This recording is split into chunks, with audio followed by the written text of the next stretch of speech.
Hello, everybody. Welcome to Red Pill Nation Hangout number 466.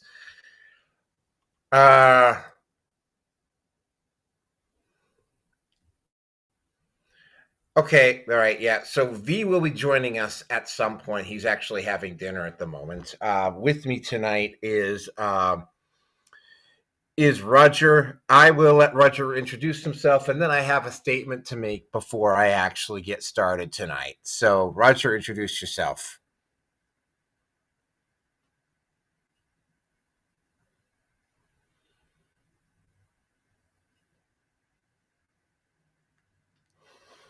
Roger?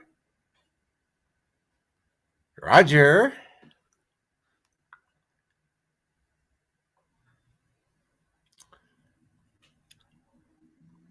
Oh, okay.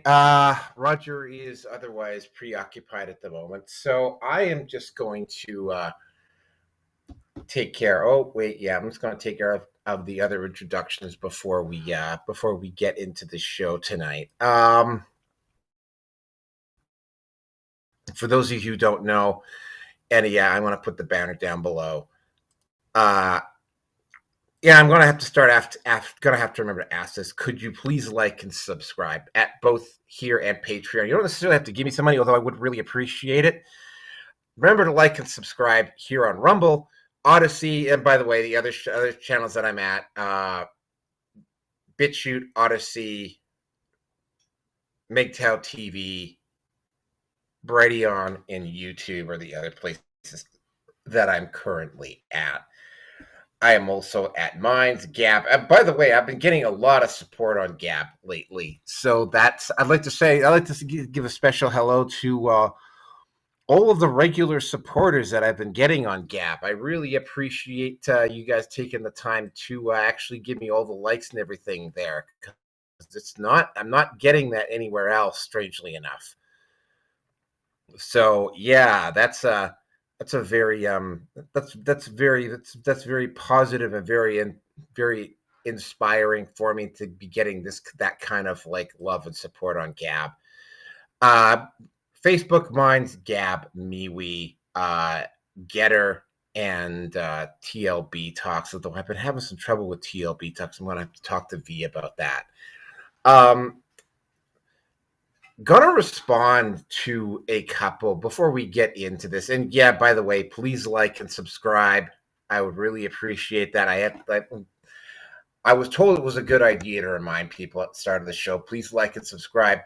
Gotta remind people at the end. I also do have a Patreon, and yeah, I things are tough for everybody, so I totally understand. But it's like, yeah, if you could throw a few shekels at my way, I would also appreciate it. Yeah, just pretty please. So before we get into this tonight, I am going to respond to a couple, one particular, I'm not going to mention the social media site this was on. It wasn't Gab, though. I'm going to respond. Roger, are you back yet? Okay, no, Roger's not back. I'm going to respond to a particularly nasty couple of people at one of the sites that I was at where I posted up my stuff. And this is in regards to topic number 1 on the last show I did. Now, on the last show that I did, the first thing I covered in the immigration section was about an East Indian truck driver from India who was here illegally. And he got into an accident. He killed 3 people, and he's now in jail. He's going to be in jail for a while because it turns out that he was driving drunk. Now, I got accused of being a fascist and a racist and all of that stuff.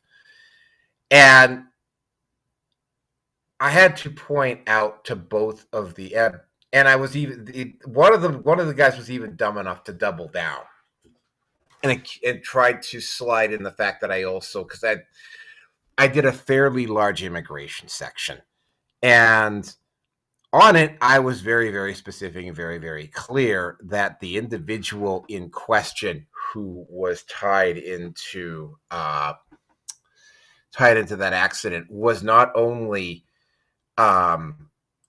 here illegally, but he was also driving a semi while intoxicated. And I am of the opinion that if you're going to be here illegally and drive a truck, also, by the way, and I have encountered this East Indian, like, I have encountered recent immigrants that have come over here that can barely speak English, right? They can barely read the road signs, can barely follow instructions in English. And it is not my responsibility to learn your language while on my home turf. You are on my turf, and when you're on my house, you do things by my rules. You might have a bunch of weak-willed leftists right now that are trying to pull a whole bunch of shit right now, trying to claim that like it's imperialism or whatever. I'm beyond caring about that crap anymore, right? I don't give a shit if you call me a fascist or not. It's like, when in my house, you learn my rules, and we speak fucking English here. And yeah, we don't drive drunk. And I had a couple of individuals on social media call me out and call me a fascist and a racist and a bigot, whatever, because I specifically said, well, this guy was driving drunk. He needs to be sent to jail, because when you kill people when you drive drunk, you go to jail. And also when you drive drunk, and then he should be immediately deported, which is, it's like, they both mysteriously shut up when I brought up the drunk driving part of it, but they both kept doubling down stupidly. So I take it that both of you guys were okay with drunk. Did you not listen to the last show when I said that the guy was driving drunk when this happened? And being here illegally while driving a semi. Roger, I see you're back. Roger, introduce yourself. Hi, I'm Roger. How you guys doing? Okay, so let me just finish my rant. And then, You said you guys, is V supposed to be here? yeah, V is having dinner right now. I just told him I'll send him a message here. Uh okay, Alright, hold on a second. We're on right now. I'm gonna mute out so you can go on your rant. Okay.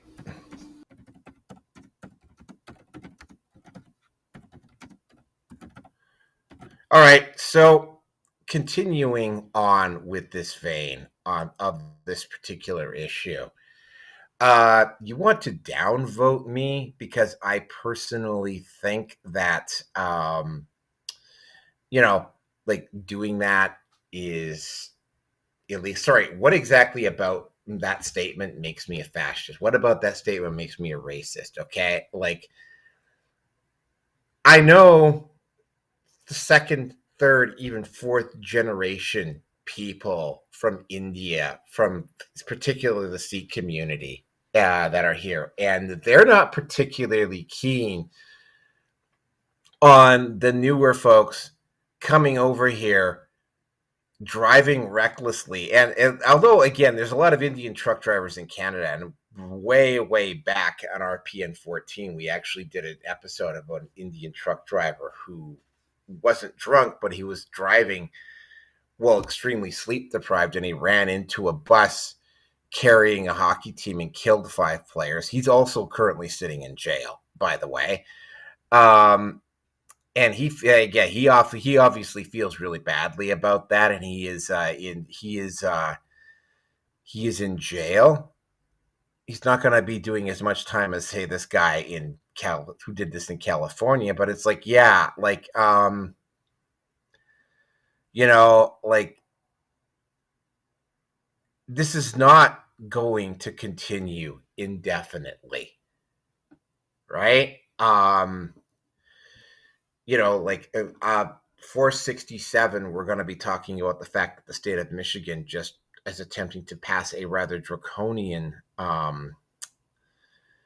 is attempting at this point to pass a rather draconian new internet bill, which technically gets even more restrictive than the Online Harms Act in Great Britain. Again, right? Like trying to control the narrative is not going to change what happened. Again, right? Like the reason why I had to say this is because both of you idiots came out and called me a fascist and a racist because I called out an illegal alien driving a truck, which is bad enough. But he was also drunk while he did it. And you seem to be completely willing to, both of you, both of you American citizens, were perfectly willing to overlook that little detail and start yelling and screaming at me. No, I stand behind what I said. You chose to double down. You chose to come at me. You want to come at me over something that's stupid, then be prepared to face the consequences. Like, yeah, I stand behind what I said. And with that, hold on a second. Let's just get on with the topics tonight. So the topics for tonight are, and we're not talking about immigration tonight. All right, topic number 1, Portland police finally do something about Antifa outside of the ICE facility. 2, Henry Cavill announces that pre-production on Warhammer 40K will finally start. Topic number 3, huge layoffs at YouTube. Well, for starters, like something like 50,000, but 170,000, mostly tech sector jobs at other companies also are either announcing or will announce layoffs. Topic number 4, I find this one really ironic. Disney pulls its support of Doctor Who. And topic number 5, are food stamps over in the U.S.? No, basically, there's an issue with SNAP because of the government shutdown. And topic number 6, and this one just got a little bit bigger because something I found out like literally an hour and a half before the show. City of Richmond seizes land from residents and hands it over to the Cowichan tribe. Now, this just got a lot. This whole issue just got a lot bigger today. So I may be throwing in another topic about that on 467 on 467, which I will be doing, I'm guessing, next Wednesday. But yeah, that is a big one. So without any further ado, let's just get right into this, and we will start out with, and of course, right off the bat, I actually got some videos here that I'm going to show you. I've downloaded from the Portland issue. There's 3 of them. They run about 10 minutes or so. Any pre-comments before I run the videos, Roger? Just so that I have. Well, I'm really glad that you didn't want me to comment about those Americans talking about you and all that stuff, because we have a code here in the United States that we never side with Canadians when it comes to Americans. Like that's number 1 rule. Us Americans are like that. All right. Okay. All right. All right. So yeah, without any further ado, I got 3 videos. Try not to get too cringe, because there's one here about a police officer that is just like leaves you absolutely like scratching your fucking head. But I'll start out with the Jack Posobiec interview. This is probably a rehashing of events, but yeah, let's start out with that one. Okay. Jack, I'm doing fine. As you guys can see, I clearly have a massive black eye, and the police did absolutely nothing last night. I tried to hunt them down to hold the suspect accountable, and they just said that it is too dangerous for them to go in and make an arrest. So I'm doing fine, but I'm glad to see President Trump is deploying the National Guard. This place needs a lot of help, and I'm glad to talk to you about it. Well, I would hope that we at the same time, let's make sure we get this checked out with medical and I'm not, I used to say in the Navy, I'm not a doctor, you're not a doctor, but let's make sure, because you never know in these situations, if something else has happened internally or something else has gone on that you want to be careful with. I mean, so you have the black eye, but you were actually struck by, it was sort of like a flagpole or something like that. Right. So this Antifa affiliated subject just started approaching me and waving the flagpole in my face. And then I kind of turned around, and that's when she swung it like a baseball bat and directly hit my eye. And now, so she was trying to blind you. She was actually trying to blind you.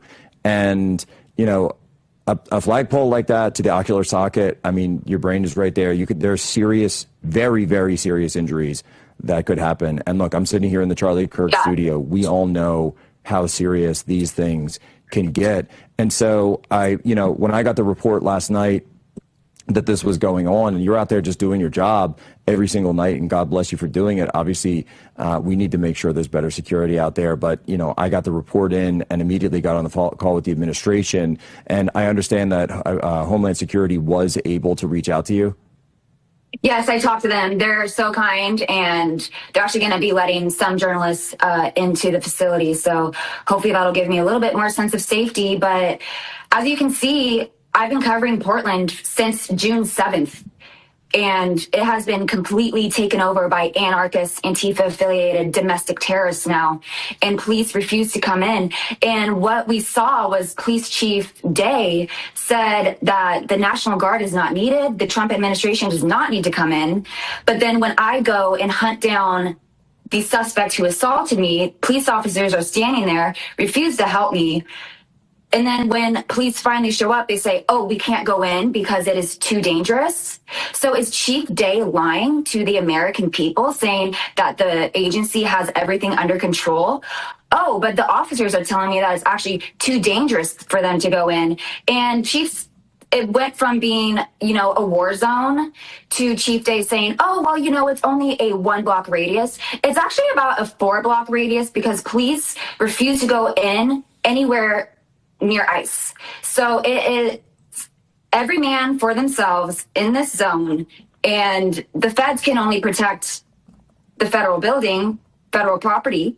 So anyone who shows up is completely on their own. If violence happens to them, don't expect any help. That's a warning.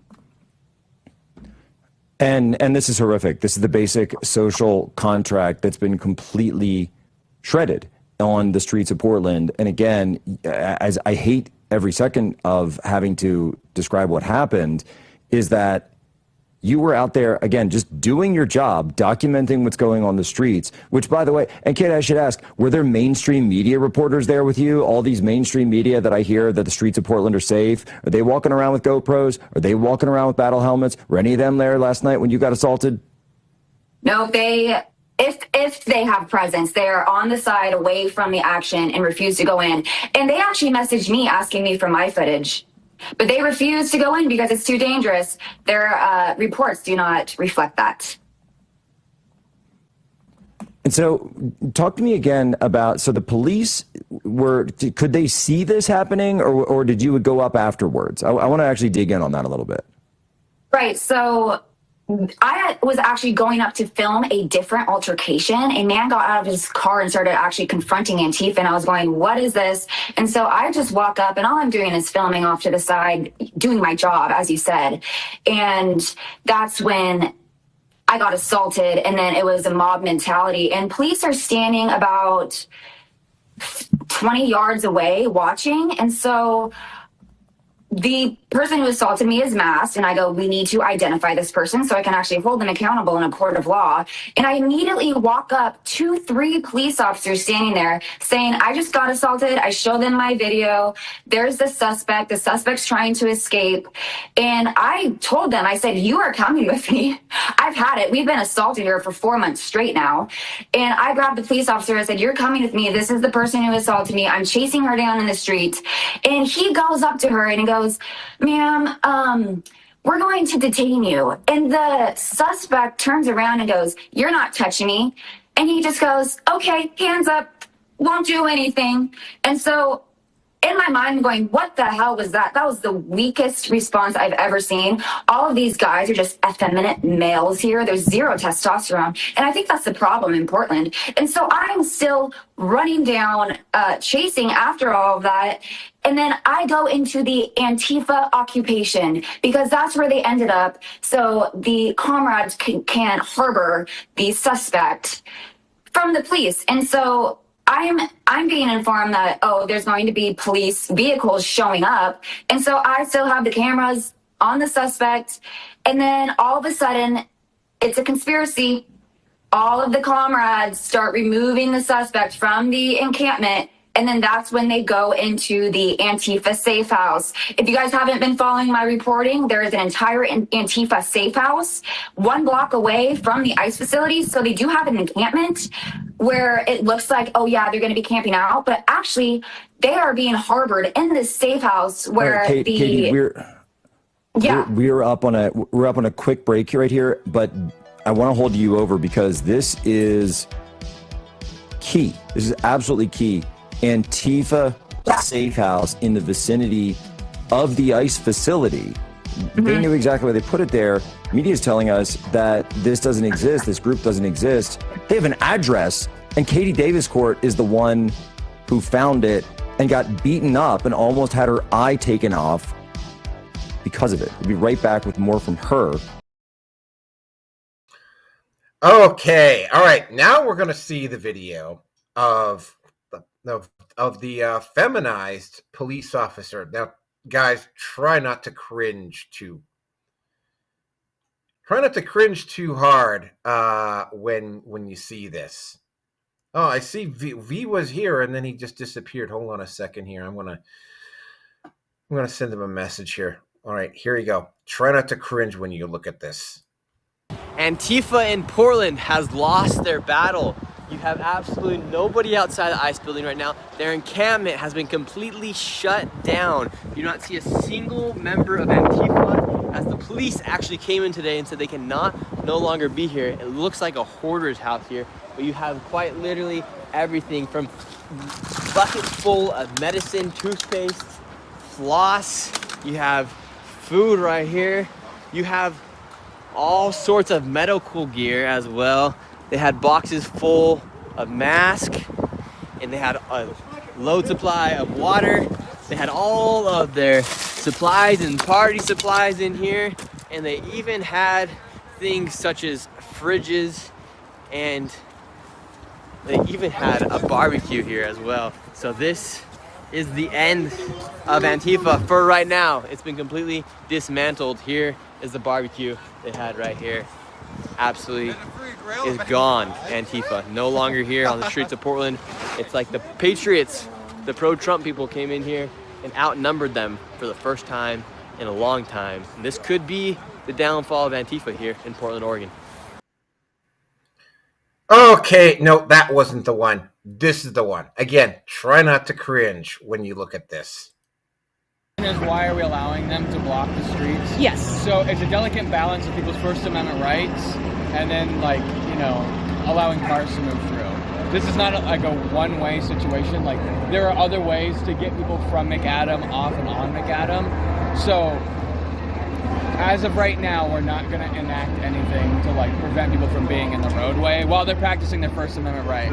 We are asking them to not be in the street if they can. That may change, but as of right now, they're allowed to take up the street space because they're practicing their First Amendment right to protest. We don't want to infringe on that right when there's not a major issue of cars coming to hit them. Because this is not a major roadway right here. And people can get around them easily.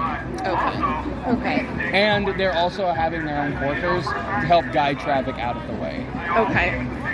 In the past, I know, like in the 2020 riots, people were being arrested, or maybe it was riots before that, but I know in the past there were, like, I think maybe after Trump was elected in 2016, I attended some events that were going on, like, in the downtown area, and it was a very hard line about if you step off of the sidewalk, you will be arrested. So has the policy changed, or? I don't know. So again, it's not like people couldn't get arrested for being in the street. We're just not going to arrest people for being in the street right now.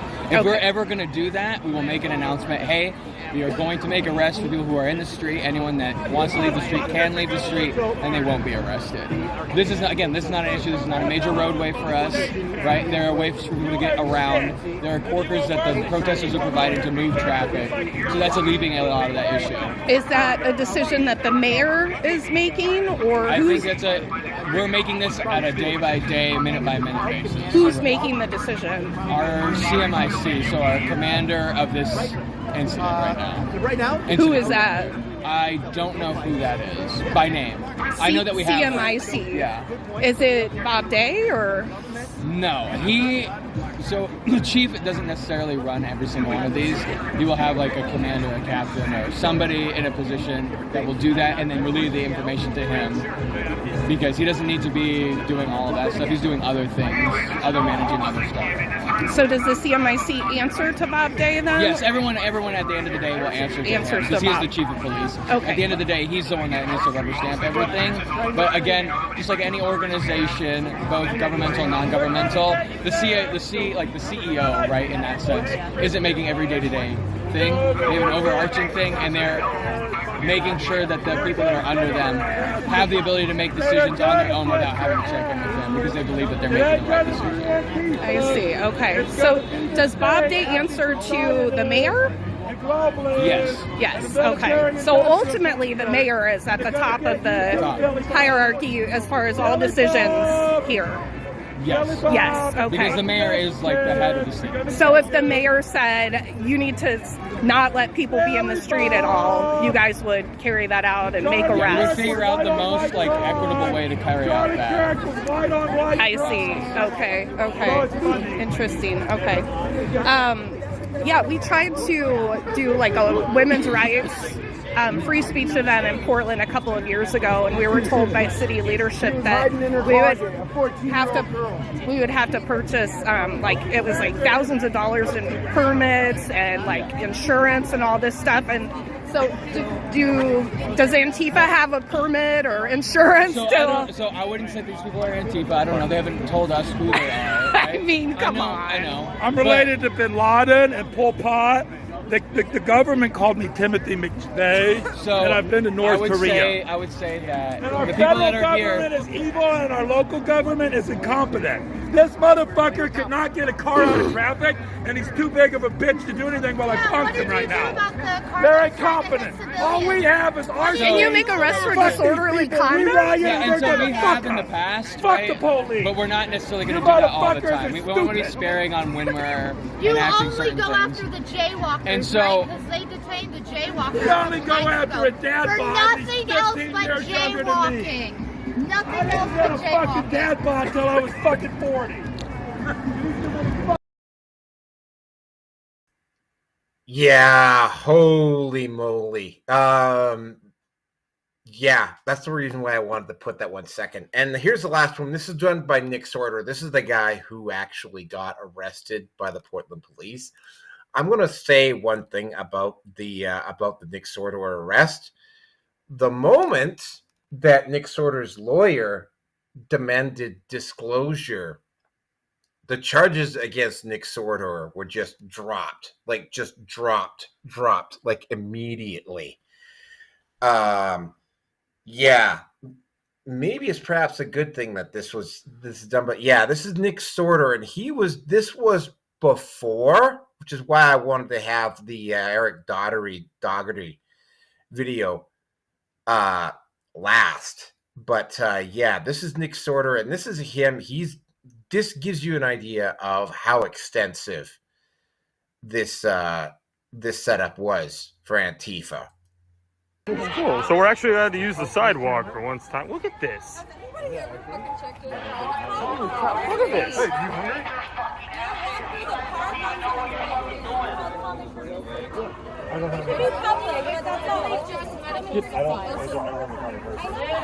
Just looking. I mean, there's a lot of it. It's awfully organized. It's pretty nice. Pretty well done. It's community. I know, but don't get your grubby, ungloved hands on them. It makes me like...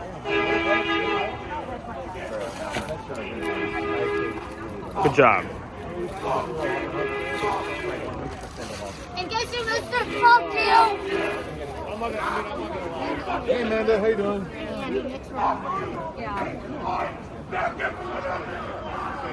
No, actually, I needed it to be zoomed out a little bit more. I needed a better light. Why would I need to do that? I won't shine the light in your face. What do you mean so much? Dude, trashy. Come on, man. Why are you acting so trashy? Why are you recording people without asking their permission? You do know that's fucking weird, right? Like, not. You don't think any of this is weird. You don't think this is weird. You don't think this is weird. You don't think this is weird. You don't think any of this is weird. This is all normal. Do you know what time it is? It's a Tuesday night. Huh? We know what time it is. We know what we're doing. What are you doing? That's good. Why are you being so cringy, man? You do this for money, right? I'm doing this for money? If only you knew how much it cost me to be here. If only you knew how much it cost me to be here. It cost me tens of thousands of dollars. Tens of thousands of dollars. And I will be here for quite a long time, don't you worry. No, I said an ass wipe. Why don't you ask people's permission before you record them? It's trashy. Because you don't have to. But it's still trashy. You can use your First Amendment right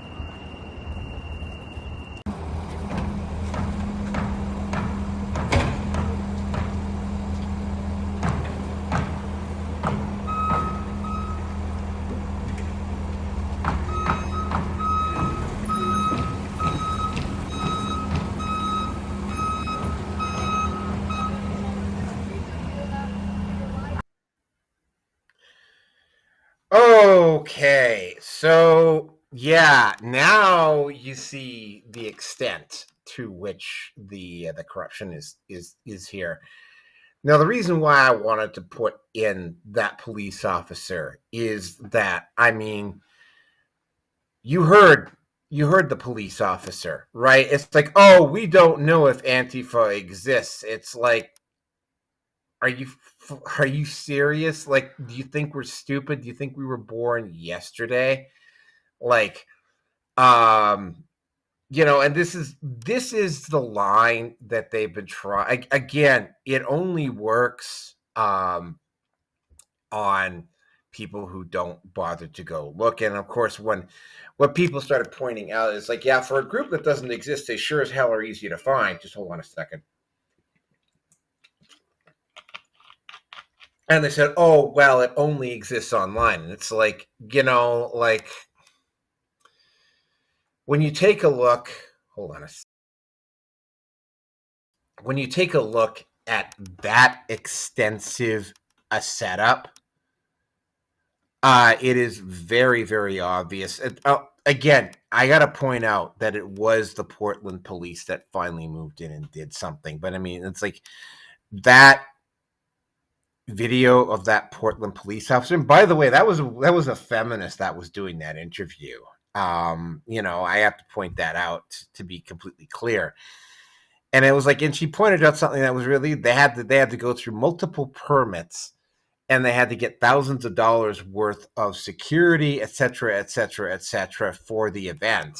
And apparently Antifa is just able to just go down there and set up. No permits, no nothing. There's also, again, there's that safe house. And by the way, I have a photo of the guy who's running it. This dude right here, Chandler Patey. I did find some video of him. The guy has once the safe house got exposed, you know, and he started getting confronted, like his responses and the way he was responding, it was like, you know, the dude is either like deeply narcissistic or he's a psychopath, just based on how on the shallowness of his responses and how based on the interview I did see with him, which unfortunately I could not find. But it was like, yeah, he was like, he's the guy who's running the safe house, and it's about a block away. Again, right, this is not just a random spur of the moment thing. It requires logistics. And one of the things that they were doing is that when ICE was coming in and or whatever was coming in, there's a storage facility right next to where they're set up on that sidewalk there. And what they would do is they would just break the stuff down, move it into a storage unit, and as soon as the heat was off, they would come back out and set up again. That is coordination. Getting a quote unquote safe house and a rest and recharge spot within a block of ICE, that requires somebody to have gone in and put money down on a security deposit, get the permits, move all of the equipment in, which probably also includes some sleeping mats and whatever. So this is not just some disorganized mob. Like this is an organized, coordinated, well-funded, well-supplied thing. And I think this probably goes, and I mean, once you start peeling away the layers on this, it's becoming very, very clear. Because I mean, like I said, on the last show, what I also pointed out was that certain corporations like Uber and some other Uber Eats and whatnot, and I can't remember what the other name, but some of those food delivery companies, what they're doing is they're buying up licenses, and they will sell these licenses off to illegal immigrants who will work the job. And so in Airbnb, oh, by the way, Uber and Airbnb were enthusiastic supporters of DEI before it got exposed. So it's, yeah. Laura Loomer and several people. Oh, and it was also, strangely enough, Lauren Southern. Her parents were denied a place via Airbnb because an employee at the company and decided that she was going to impose a social credit system on her and punish Lauren Southern's parents for the actions of Lauren Southern, right? And she was unrepentant about it. That's the potential situation you're dealing with here. But I'm getting big picture here. The Portland police were finally probably shamed into doing it. They had to go and move in because the National Guard is on its way. They've done, the city of Portland and the state of Oregon have pulled all of the legal blocks that they can do to try to prevent Trump or the actual current administration from sending in the National Guard. So this is kind of like a face-saving move.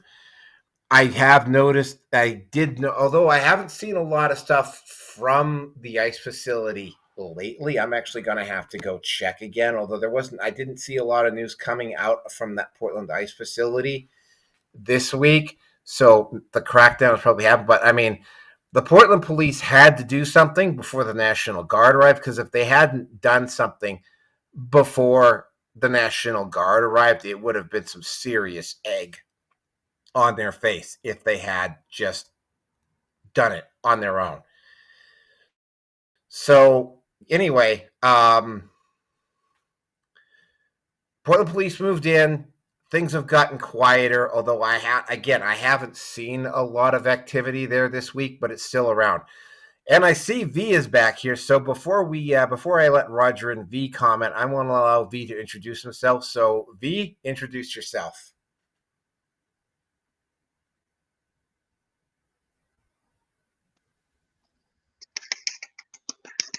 Oh, Orange Man bad.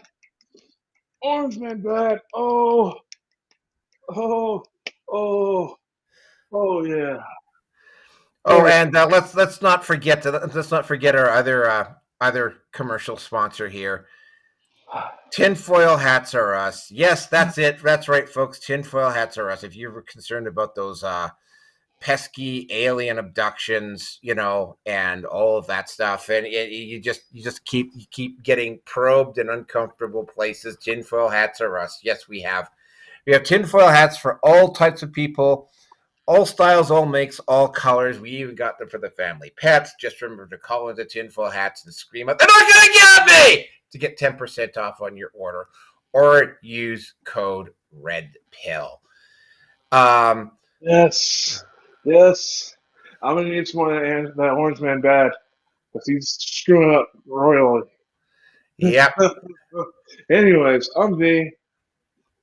I'm not too happy about what Trump is doing, and it is kind of funny too how I end up in these certain places, like how I ended up over in Orville, and there's that school shooting there in Orville, and now I'm over here in Rockford, which is just a city right outside of Chicago. So it's kind of funny how I'm there wherever the action is. All right, so Roger, feel free to comment on what's going on in Portland.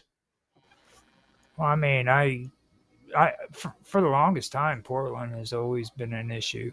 Like, I remember back whenever they were allowing that girl to frickin' have herself put to death. You know what I mean? Like euthanasia. They actually put Dr. Kevorkian in prison for that shit, and now they're just openly allowing it. And what was it? They had a big riot, I believe, or a protest riot, whatever. A protest up there whenever Trump first ran for president, and I was sitting there watching it on the stream, and it was pathetic. You know what I mean? Like back in the '60s, dude, they had freaking police beating freaking people with canes and shit, and all that cool stuff. Water hoses and stuff, and like now they're like going to the courthouse to freaking fill out papers to get permissions so that they can walk in a area that they're allowed to walk in. And I actually heard somebody say freaking don't waste your freaking jail time on a freaking misdemeanor, man. Like don't commit a crime. I was like, whatever, dude. I don't feed into that dumb shit.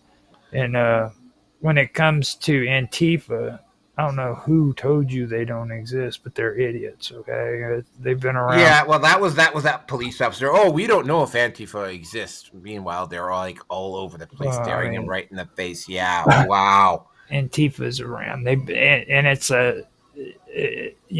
it's like everybody knows that. It's just I don't. It just shows you the level of stupidity that people have in today's world. You know what I mean? I can't believe that. So that's all I got. Okay, V, you're up. Wait, we got a celebrity on the call with us. And the one that the Hanson brothers? Oh, no. That's the forgotten Hanson brother. No, that's not the same one. Bop. Bop. If you keep that up, I'm gonna tell everybody what your real name is. You know what? If you put the Hanson brothers out there again, I'm gonna actually call the Hanson brothers from the movie Slapshot, and those Hanson brothers are gonna go over to those other Hanson brothers, and they're gonna give them the good ass kicking that they deserve. Well, anyhow, yeah. I'm gonna put on some Viking music and just freaking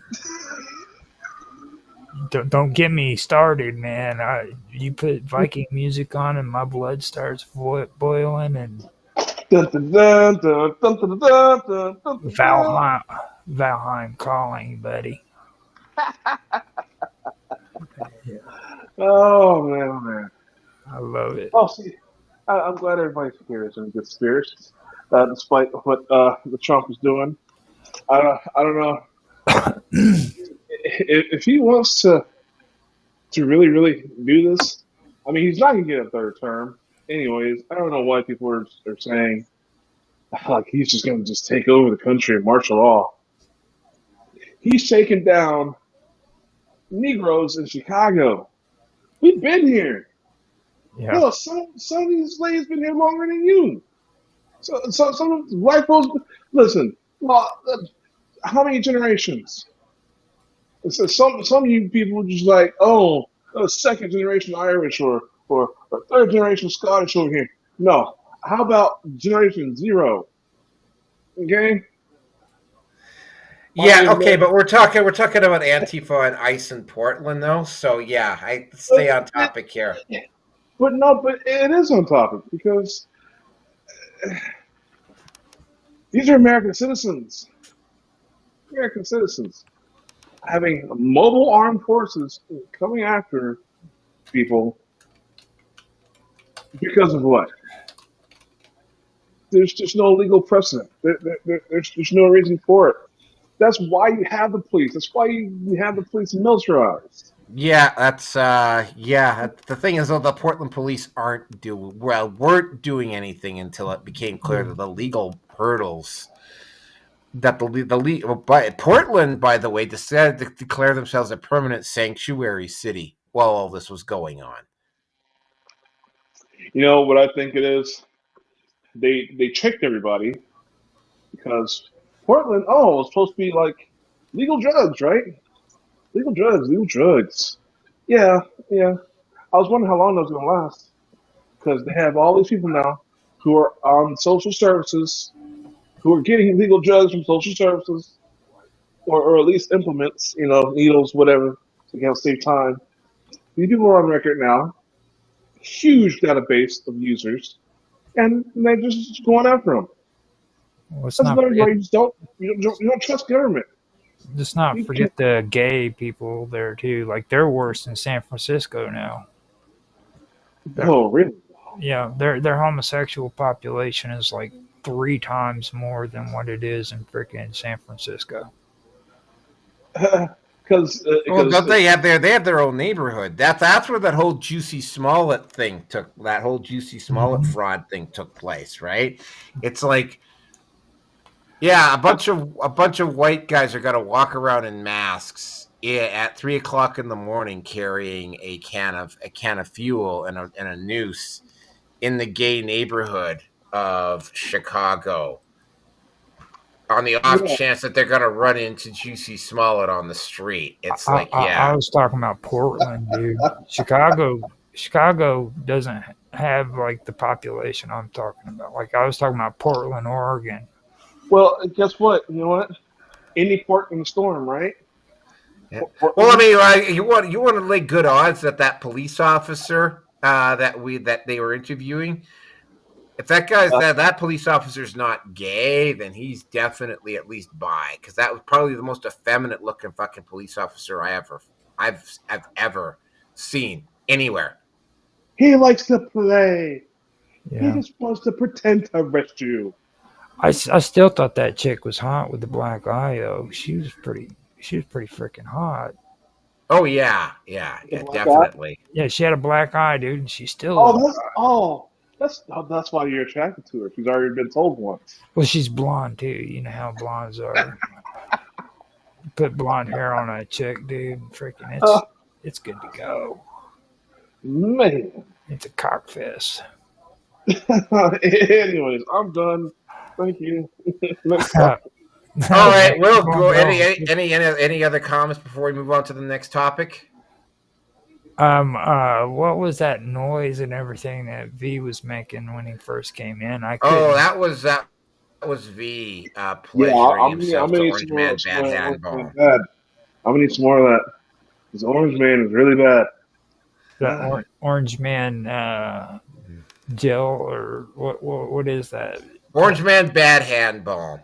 Oh, okay. I'm gonna have to throw. I got a couple of AI images around Orange Man Bad. I couldn't get one that I actually liked though. Anyway, let's move on to the next topic here. Oh, hey, this one's a little bit on the fun side, although not quite as fun as you might think it is, because Games Workshop seems absolutely hellbound to bring in female custodies. Probably at the behest of woke idiots, but yeah, it almost didn't happen. As in, like, it almost didn't happen, but it did. Henry Cavill managed to work out something with Amazon. So there is, and apparently Tom Cruise is also signed up, which means no. yeah. So Tom Cruise is already signed up with. Well, yeah, Tom Cruise doesn't know fuck all about Warhammer 40K. But apparently Tom Cruise is already signed up. But yes, there is going to be, at the very least, there is going to be, within probably 2 or 3 years, within a couple of years, there's going to be at least a Warhammer 40K TV series. I think Henry Cavill is going to go with Inquisitor Cryptman, I think, is going to be the first character that's going to be brought up, because, I mean, doing Space Marine armor and actually making copies of all the Space Marine armor, specifically, I mean, like a movie, like doing the Horus, like you couldn't do the entire Horus Heresy in a single movie. I mean, when they've tried to do movies, where they tried to condense multiple books down into one movie, which is what they did with The Dark Tower. And by the way, Idris Elba did actually make for a very passable Roland Deschain, although it's been very clearly pointed out that Roland Deschain is actually like half native and half white, apparently. But Idris Elba actually made a very passable Roland Deschain, but they tried to compress 8 books into one movie, and it just tanked terribly.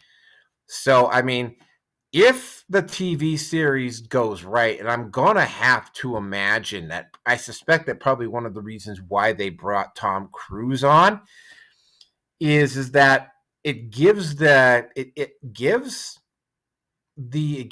Cavill and it gives the production a little bit of leeway, and it prevents Amazon from doing brain dead bullshit, like, you know, bringing in female Adeptus Custo, like female custodies and Adeptus, and Space Marines, and attempting to mess with the lore of Warhammer 40K.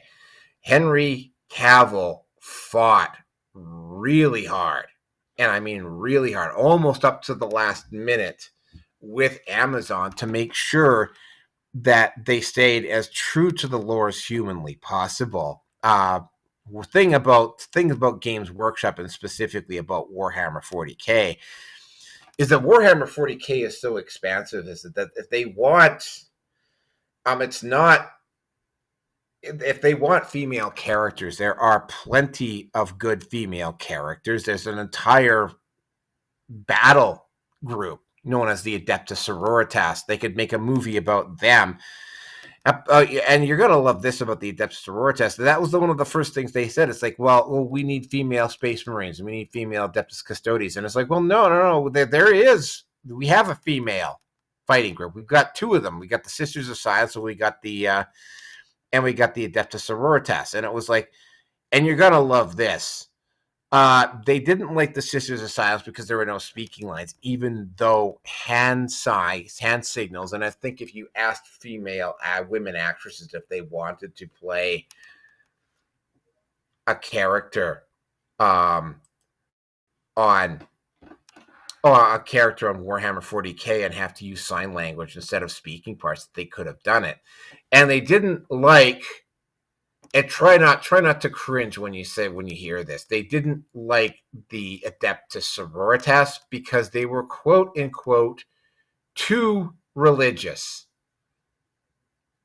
You know, the military wing of the Inquisition, which is the of the Inquisition, which is a religious organization in Warhammer 40K whose job it is to root out religious heretics, is too religious. That's kind of the point of the Adeptus Sororitas. The reason why the Adeptus Sororitas was brought in as the Adeptus Sororitas is because the rules specifically said that the Inquisition could not have men at arms, so they armed women instead. That's the reason why the Adeptus Sororitas got started, right? Getting back, I believe it is Inquisitor Cryptman that is going to be the character that Henry Cavill is going to play. They're going to probably because it's not going to be so expensive, because like a movie based on, say, the Horus Heresy or the Wars in Armageddon or the Cadian Gate, which are the big three events in Warhammer 40K. All three of those events require multiple movies, we're talking hundreds of millions of dollars. Like, it's estimated, for instance, that even a mock-up battle suit of Space Marine armor, just one, runs somewhere between $10,000 and $50,000 a pop. And even with CGI, you still have to probably, and you have to have at least 20 of them, right? So with that's a lot of money just on the armor, right? And of course, they have to find the actors. They have to find the actors to fill those pieces. And then, of course, you have the Adeptus Custodes armor, and you also have the Adeptus Sororitas armor. And, just in the CGI as well on the ships, and coming up with art design for the interior of the ships, or the Gothic design of most of the buildings on Terra, for instance, if they're going to do the Horus Heresy, right, and that Gothic style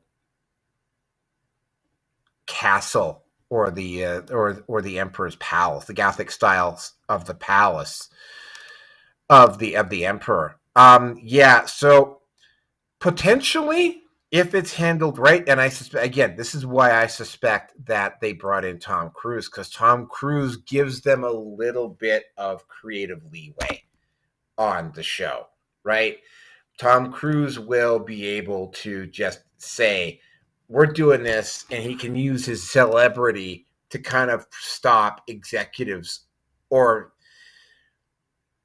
idiots from Games Workshop. And by the way, what happened, ironically enough, with the Charlie Kirk incident is that the person at Games Workshop who has been doing all of that woke crap got exposed right after the Charlie Kirk assassination. So we now know who's behind it, and we now know who has been pushing for it.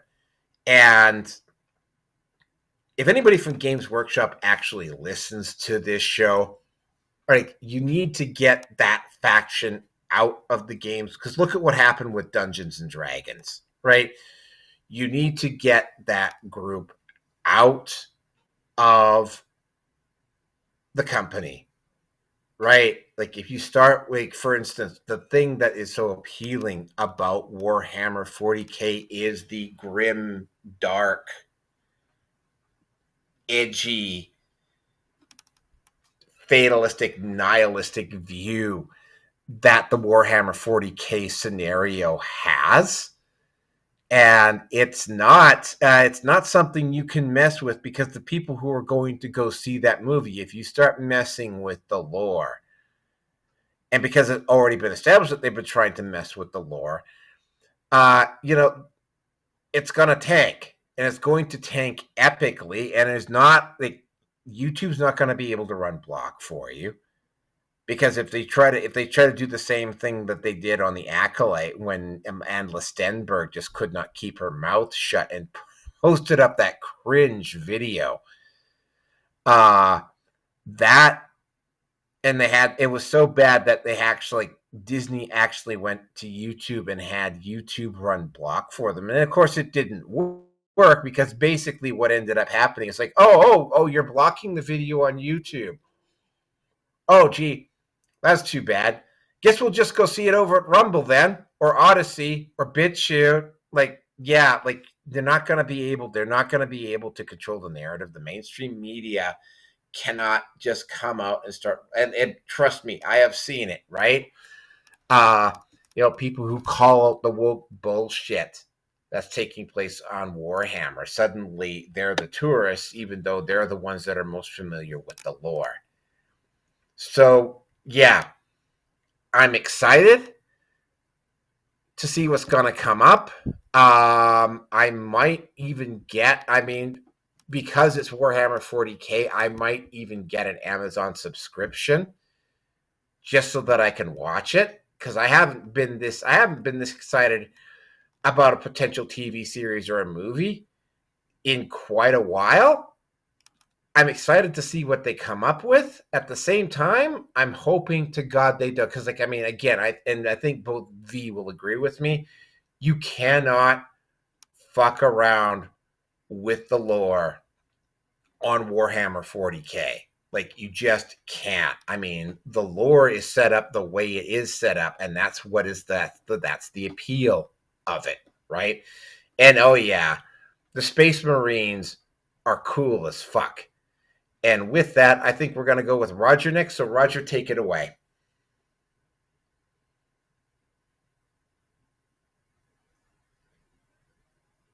Roger? Okay, there you go. Yeah, I'm here. I was debating because, like, dude, like, I don't even know if I want to comment after that. You went full blown freaking geek, dude. Like, I'm embarrassed for you. All right, I'm proud to be full blown geek on that one. My God, dude, you should. Oh my God. Okay. Like, no, you just freaking completely freaking geeked out. Okay, like, just 100% on turbo crack cocaine geeked out. I just don't know what to say about that. So the thing that I get though is it's like you made that comment about you got to remember what this freaking company is. Okay, this company was the freaking original manufacturer of backgammon, dude, back in the day. You know what I'm saying? Like, these guys go even farther back than Dungeons and Dragons and stuff. So they've been around for a long time. I think they got a shitload of money in the stock exchange too. So you're talking a lot of freaking money, and they can BlackRock and State Street actually own a percentage of Games Workshop. Just an FYI on that. They're huge. These aren't small time people. So they can pretty much do what they want. It's like what they did with Dungeons and Dragons is horrible. When they did that internet. Oh, that wasn't Games Workshop. That was TSR through Wizards of the Coast. Yeah, well, they're connected somehow. Weren't they the ones that were importing the D&D over to England and stuff? Well, again, I'm going to channel my inner geek here. Yeah. Games Workshop actually had the European rights to Dungeons and Dragons at one point. Like, that's how Games Workshop really got on the map in terms of RPGs and that sort of thing, was because they actually had the European they had the European rights for Dungeons and Dragons, until a bunch of acid-taking Brits came up with the concept of Warhammer 40K, and we're all grateful that they did, by the way. Because, Warhammer 40K is a really fucked up place. Oh, my God.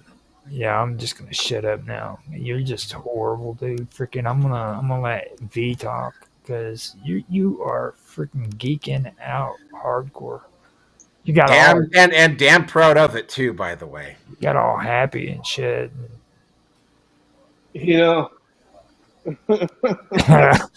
was like, I don't even know what to fucking say, dude. It's your turn, B. Well, that hyper turbo crack. Everybody get as much drugs as you can before Trump blows up another Venezuela boat. Anyways, stay on subject here. Yeah, I don't know. The show's getting kind of dicey. First, we're talking about women with black eyes, and now we're talking about women who can't talk. Women who are put in their place. I don't know. It's getting a little dicey on the show. Well, I mean, Games Workshop, just to do another FYI, actually started out as a bedroom mail order company too, so that we can make it a little bit more spicier. I'll try to see if I can find some sexy bedroom mail order company chicks. Well, okay. Who would you rather have, a Sister of Silence or a Sororitas? Well, I can't. Sororitas. The warrior women, man, they're probably rocking in bed. But continue. I can't have a religious woman because they want you to freaking go through rituals and shit. That's like they're just gonna get dirty and stuff, and you know what I'm saying. There ain't gonna be none of this getting at the foot of the bed and praying before you have sex. That's no foreplay for Roger. Well, you realize how freaking insane that is, though. If you stop and think about it, like how many men would literally get at the edge of the bed to pray before they freaking had sex with their wife? That's just disgusting, dude. Well, I don't know. I kind of like that idea. Thank you, Lord, for this feast. This succulent. About to break some bread. About to break some bread off in that ass. And I'm gonna get while getting's good. Amen. Okay, so I'm gonna Google bedroom mail order company women. Don't forget Games Workshop when you do that, by the way. Oh my god, dude, they're like all old and shit. Well, there's like this one chick sitting on a bed with a bowl and she was eating something. It's kind of sexy. Well, you know, I kind of see Games Workshop sort of trying to hit up these sex doll companies. Mm-hmm. They're like, copyright. You can't sell Battle Sororitas. I don't care if it's cosplay. Well, you know, there's been a huge joke since like the 1960s, 70s about toy stores like going out of business and becoming adult toy stores or adult bookstores and stuff. Like it's a common thing that they've been doing forever. They generally, yeah, it generally do that. Most of these toy stores. Well, I guess that means shit's getting real, huh? It's been real for a while. Oh, whoops! That slipped. All right. Here we go. That's good. Here we go. I'm gonna copy an image address for a freaking bedroom mail order company woman, and I'm gonna put it in the chat so that you guys can look at it and have fun. It's not really all that attractive, but she is in bed and she is stretching. So should I put it in the chat for Oh, go! Oh, why not, man? We are that kind of show, right? Okay. That's the most sexiest one out of the whole bunch, and that's only because of her hair. That's pathetic. Give her a black eye or two. It's perfect for you. Well, I mean, if that's what Naroki wants, like, it's completely up to Naroki. You know what I mean? Because like, well, I don't think it'd be a good idea to put it in Naroki's hands. Like, if you heard him talk about women when we're not on here with him, like, somebody's got to be here to freaking keep him under control, dude. He just goes nuts. Yeah, Is this a video? He likes those catchers. No, this isn't no video. Oh God, no, that's that is so tame. It's not even that. I'm not even going to get into that. Anyway,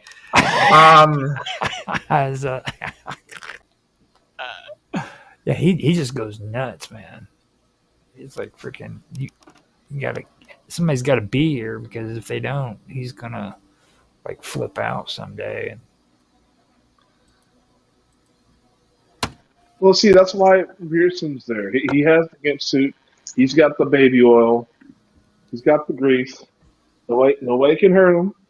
But at the same time, he can put you in full Nelson, hand you up. He's being rebellious though, right now. We gotta bring him back into. We gotta give him a black eye, basically.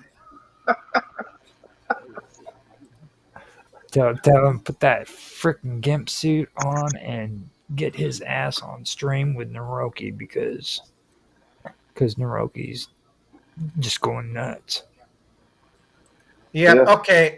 So, does anybody else have anything more to comment on the actual topic? Because we've gone all over the goddamn place. I do like the chainsaw and the gun. That's cool. The chainsword, yeah. The chainsword is the bomb, dude. But like freaking. Go ahead. Well, I was just saying. So we can have female custodies. We can have female space marines, so long as they have black eyes. Got it. Right. All right.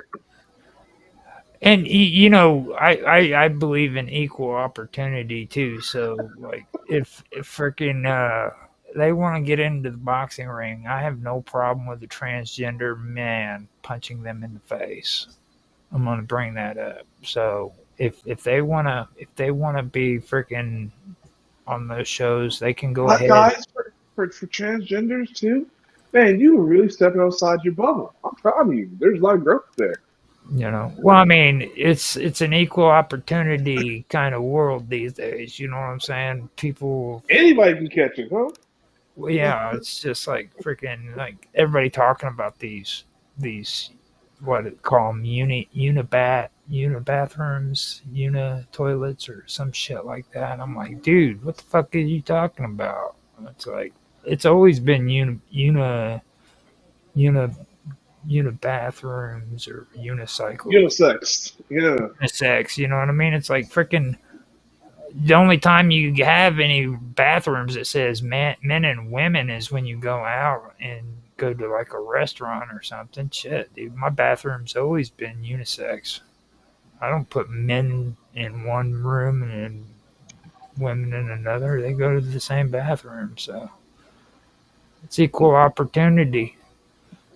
And plus I don't want freaking like people pissing on my floor because they can't go to the bathroom. Like that should have happened. And you're such a nice guy. I'm pretty sure you're there to give them assist. Reach around, make sure they hit the target. Only the women.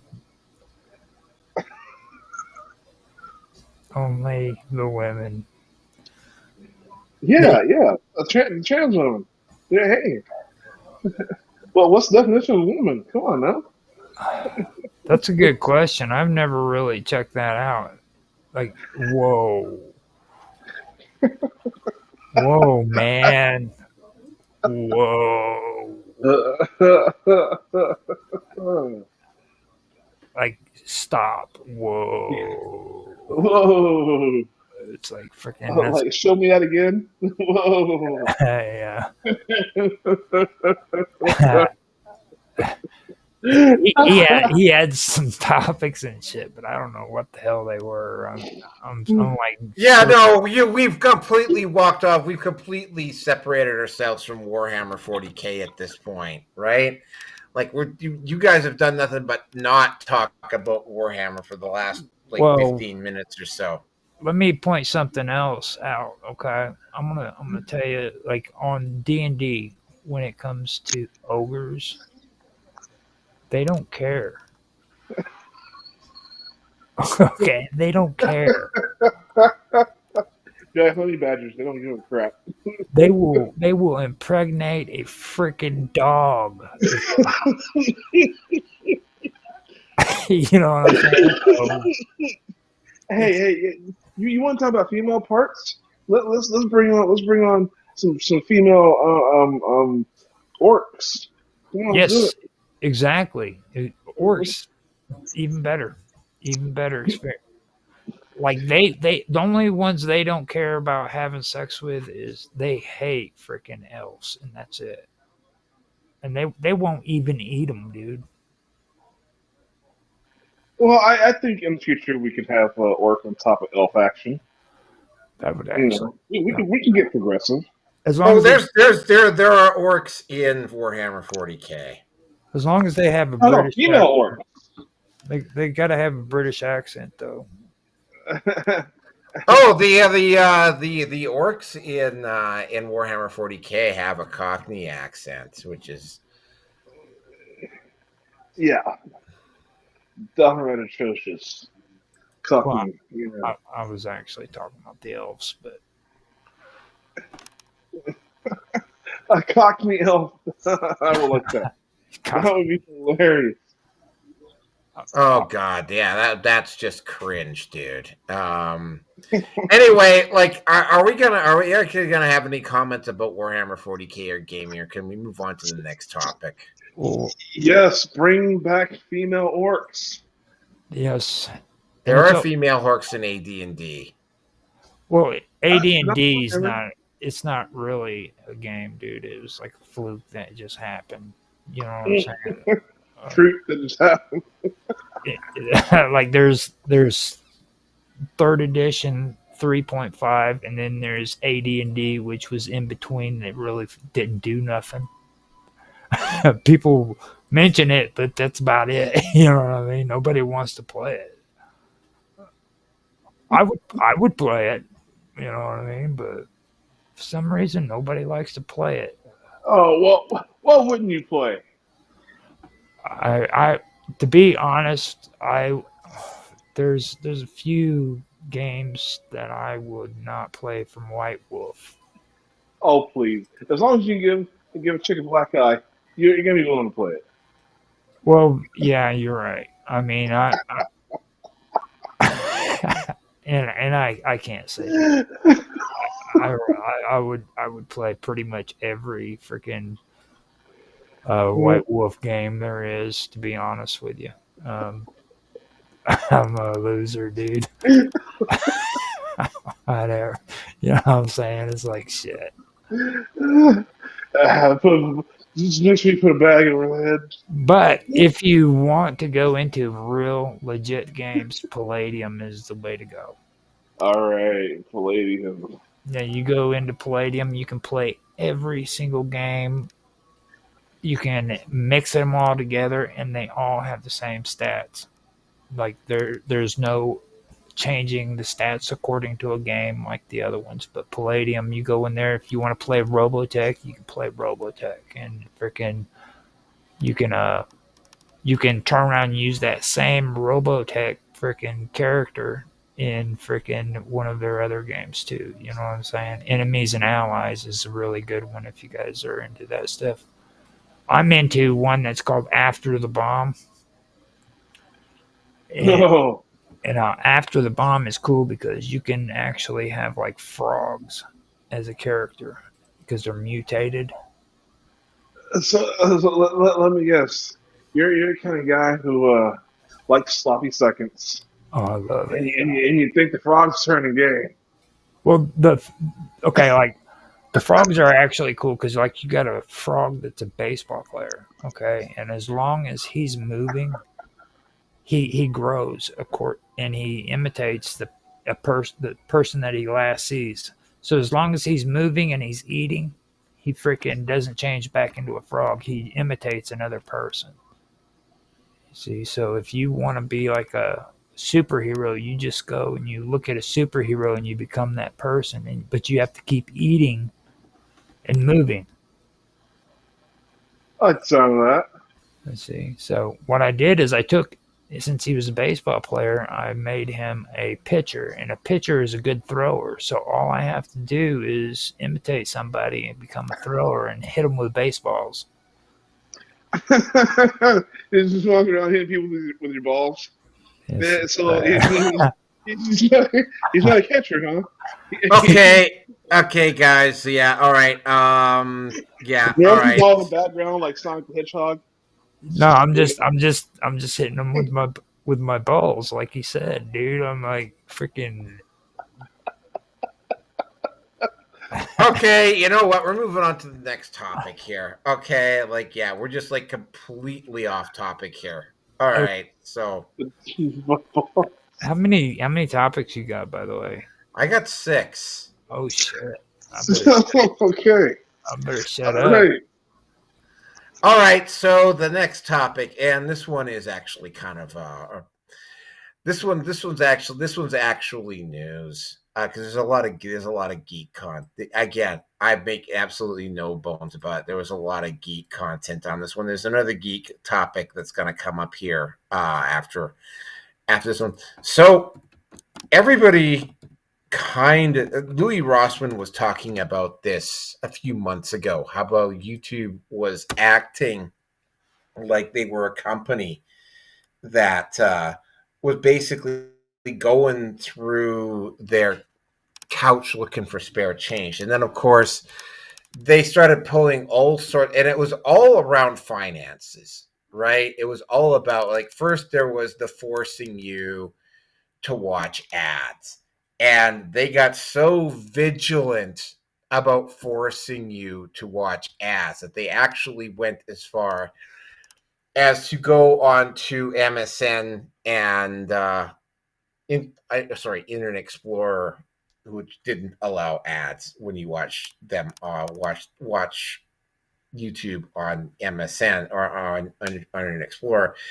And also onto Brave of all places. And they really tried hard to make people watch ads, even on those search engines as well. And here's the thing. It's gotten so bad. Like, it used to be like on a long video, you would watch ads every 7 or 8 minutes. And here's the thing. And this is something that we speculated about a few months ago, right? About how if you're just putting, like, for instance, if you just have music, for instance, and you just put your phone aside and you just like listen to music, like the ads will specifically get longer on your feed. Because I've noticed that. Because I mean, in my new job, I actually do have the time to put the phone down. And although I would prefer Spotify over YouTube, because YouTube, it used to have ads just every 2 or 3 music videos on YouTube. Now it's like after every single video, there's like at least 45 seconds of ads. And so there was that ad situation, and it got even worse. Now it's every 4 or 5 minutes. If you're not paying attention, the ads will keep running for a very, very long time. So it's like you have to be like constantly paying attention, and a lot of it, and also, they pulled that stuff with AI. It's not so bad when you have the Talking Heads videos, because it's kind of hard to have Talking Heads videos. And again, there have been some people, and again, we were talking about war. Actually, we weren't talking about Warhammer. And by the way, yeah, I am very enthusiastically looking forward to when the Warhammer series finally comes out, or the movie. But I mean, there's a couple of people who were basically using AI to come up with Warhammer 40K content, and we're posting it up like literally every day, until somebody pointed out that the quality of the videos and the amount of artwork required to do so, and the way the voice was working, it was very obvious that this person was basically just using AI. And they were basically deciding that they were going to promote the AI stuff over the actual content creators because they don't have to share the ad revenue on their own internally produced AI videos. Well, guess what? And we knew, like, people have known for a couple of years that this was coming. But it was finally made official. YouTube is laying off tens of thousands of employees. And it's not just YouTube that is doing this, though. There's a lot, mostly in the tech sector, by the way. Something like 150,000 employees over the next few months are going to get laid off, most of them in the tech sector. Now, here's the thing. Like, some of these companies are not doing bad financially, so it's speculated that they're maybe trying to pull, like, they're laying off their own their internal employees, and trying to bring in more A1Bs. That's a possibility. Bottom line, though, in particular with YouTube, is that this is something that has been speculated about what was going on with YouTube for a very, very long time. They have almost, like, look how big we are, look how much money we have. We could just keep going along and taking hit after hit after hit after hit after hit financially. You can lose stock value. We could do this, we could do this, we could do this. All of a sudden, YouTube turned around, and Google doesn't have their back anymore, because Google is also been engaging in, this is something that Raging Golden Eagle talked about way, way back, 2017, 2018. It's like, oh, well, look how big we are, we're worth X hundred some odd $1 billion. I mean, we can afford to take these hits. And I think a lot of it may have also been come at the pressure of BlackRock, right? Well, BlackRock doesn't have the money to start artificially propping up all of these companies. Oh, by the way, I think we're going to be, to give you an idea of what's going on, Gold's Gym has found itself, and this is something I think we're going to be throwing in for 467. Gold's Gym, basically, they did the same thing Planet Fitness did with allowing a trans man into the women's change room, and that really backfired on them as well. It's not as well known as what's going on with Planet Fitness, what happened with Planet Fitness, but yeah, Gold's Gym just made the same mistake. But getting back to YouTube, this is something that we've known. I mean, a lot of people who are not emotionally attached to YouTube have known for a while. YouTube is in real serious financial trouble. They've alienated their base. Most of the original content creators have gone over to Rumble, and I guess Chris Pavlovsky has had enough brains. And while there is AI content on Rumble, Rumble is doing the smart move, and they're simply, like, I mean, if you want to post AI content, you can, but at least over on Rumble, they're not, and this also applies to BitChute and Odyssey and some of the other ones. It's like, yeah, you can post up, but they're not trying to do it to not share ad revenue and stuff like that. Don't know how much longer YouTube has to go before the shit really seriously hits the fan with them. Google is also allegedly, although they're not necessarily in the same boat as YouTube yet. Google has also, in particular, because we again, I was talking about this on the last show. Robbie Starbuck is going after Google because the Google AI lied blatantly about him.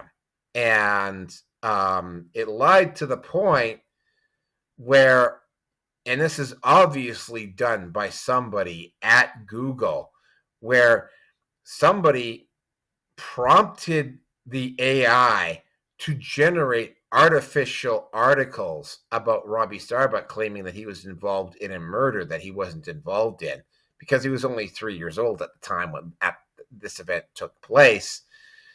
They continue. YouTube obviously has continued, although they're not necessarily taking as active a role in censoring as they did before.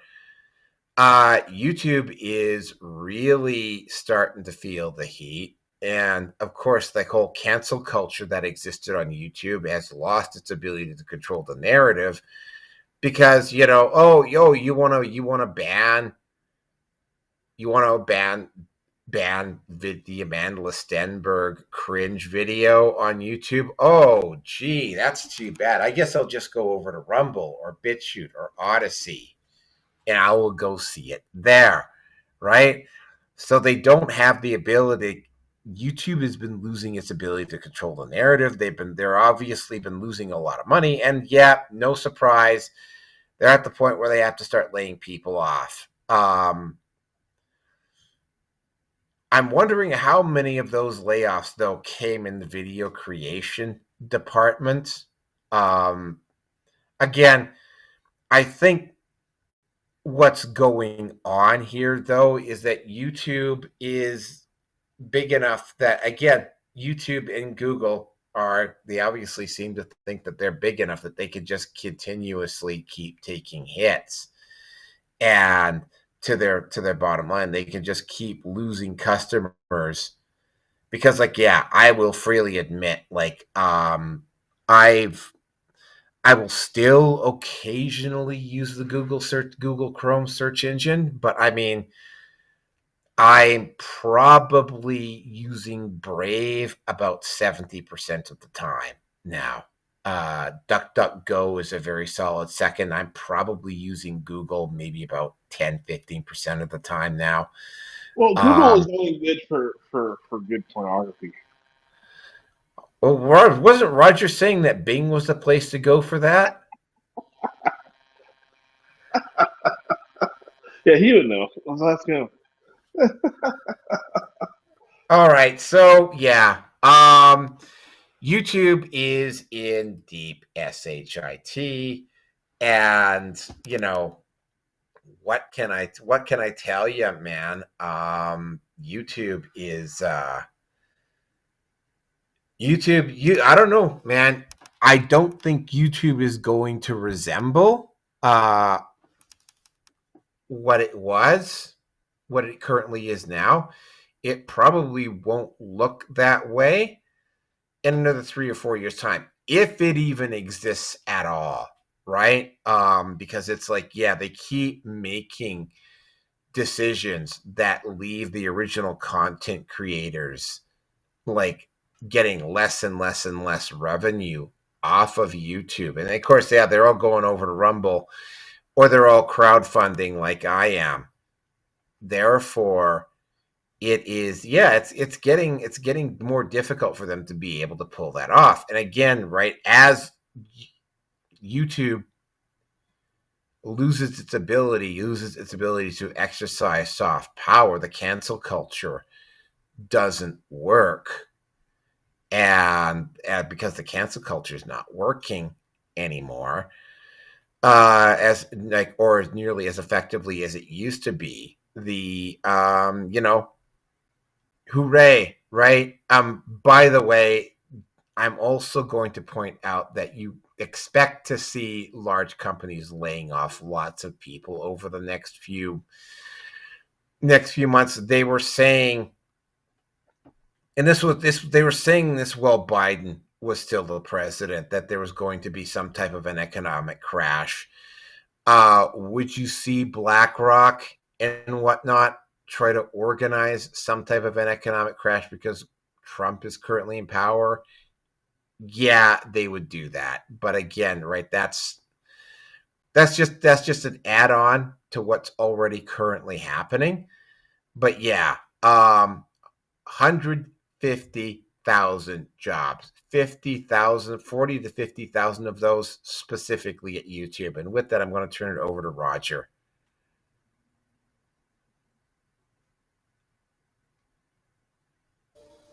All right, I had to get all ready and stuff. You caught me off guard. I was looking at sexy women on freaking the search engine. And I do suggest if anybody looks for good porn, go to Bing. Do not go to Google search engines. They are censored. But when you go to Microsoft, dude, they have the best freaking porn. I'm just putting it out there so you know. But well,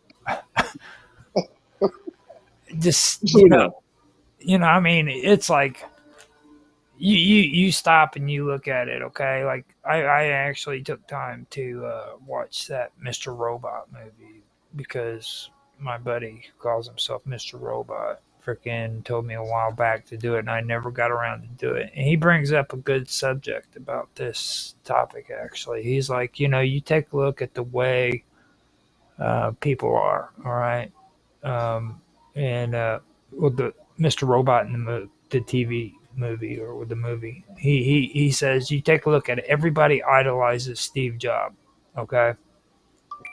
They say that he did such a great thing, but then look at all the freaking sweatshops that he freaking put his money into and he freaking used to exploit so that he could freaking make the money that he made. You know what I mean? Nobody ever looks at that. They look at all the technology that he's put out there. Okay? And that's what it basically comes down to. It's like all of this woke shit that was up on YouTube and all of this censorship that was going on over the jab. All right? All of this stuff wasn't because they actually believed in anything or they cared about anything. The reason why they did that was because they were getting money for it. Okay? So if you're going to change stuff like that from happening, you have to go after the money. The sad part about YouTube is it's just like X, okay? If you go to X and you try to freaking get any kind of growth there, you're not going to do it because you're being introduced into a freaking ocean of freaking competition. And these people are everywhere. I mean, you're like a little speck in the freaking web. You know what I mean? And you have to compete with these people. Now, they were doing okay when it came to the genres. Okay, but I really don't like doing the whole genre thing. But when I did do it, it actually did show results. But that's even gone away now too. And I've said this before, and I'll say it again. The internet is a scam. It is a complete and total scam. Once you realize that, you're going to actually enjoy your time on the internet a lot better, believe it or not. I know it sounds like an oxymoron, which it probably is, but it makes sense. When you go into something like this, you have to have the mindset that freaking what you're dealing with is a complete and total scam. So don't be taking your money and investing it into freaking anything on the internet because freaking you are not going to get the same amount of money out of it. And I'm talking about all of it. I still haven't made money back from the computer that freaking I built so that I could freaking make my computer graphics on Blender and all that and do my streaming. I still haven't even gotten money back to cover the freaking computer I built. Okay, when I do my streams, I've been doing my freaking videos in my streams and my blogs and all that for well over 10 years now, okay? And I've made maybe $50. Okay. So now that I've understood that, I'm okay. I'm okay because now I'm not going to take and I'm not going to spend extra money that I don't have to spend. You know what I mean? Because I don't want to freaking do that. Now, video games, I've done that. But I've also learned how to get free video games.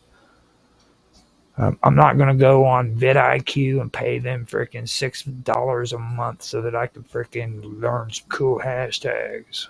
You know what I mean? Because if you're not, you learn SEO on your own. You don't freaking Why pay that much money whenever you can just use 50-cent lipstick? Well, I mean, learn SEO. You know what I mean? That's about the easiest thing you can actually learn on the freaking internet is SEO, search engine optimization. I mean, anybody can learn that shit. You know, go on LinkedIn. They give you freaking free courses and shit on that stuff. Just wait for it, and they'll give you like 6 months free or 1 month free on their LinkedIn Learning. Go in there and learn all that shit. They'll even give you a certificate and everything, man. Make you smart and educated and all that.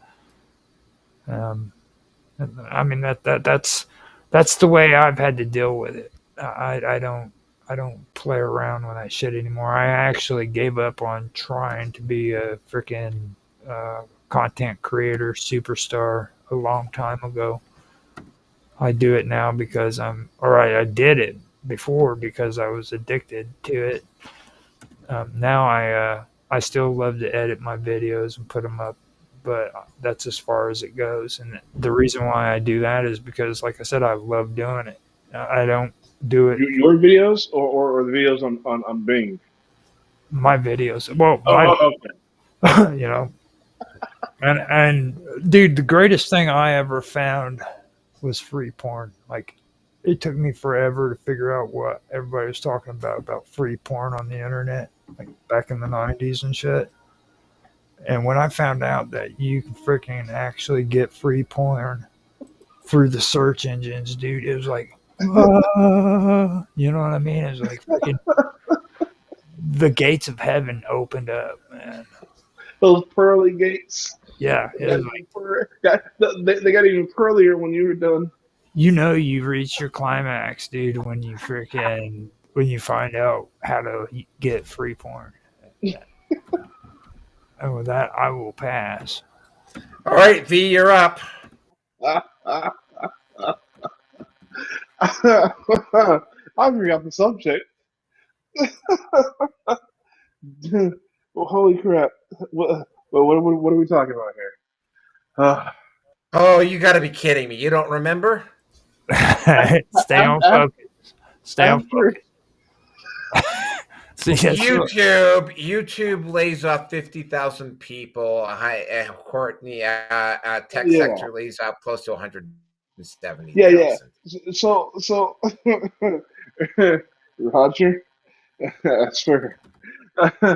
Yeah. So, anyways, yeah. Sorry about that. Yeah, I can believe that, especially since AI is pretty much taking over. Listen, I've been watching Dragon Ball Z series.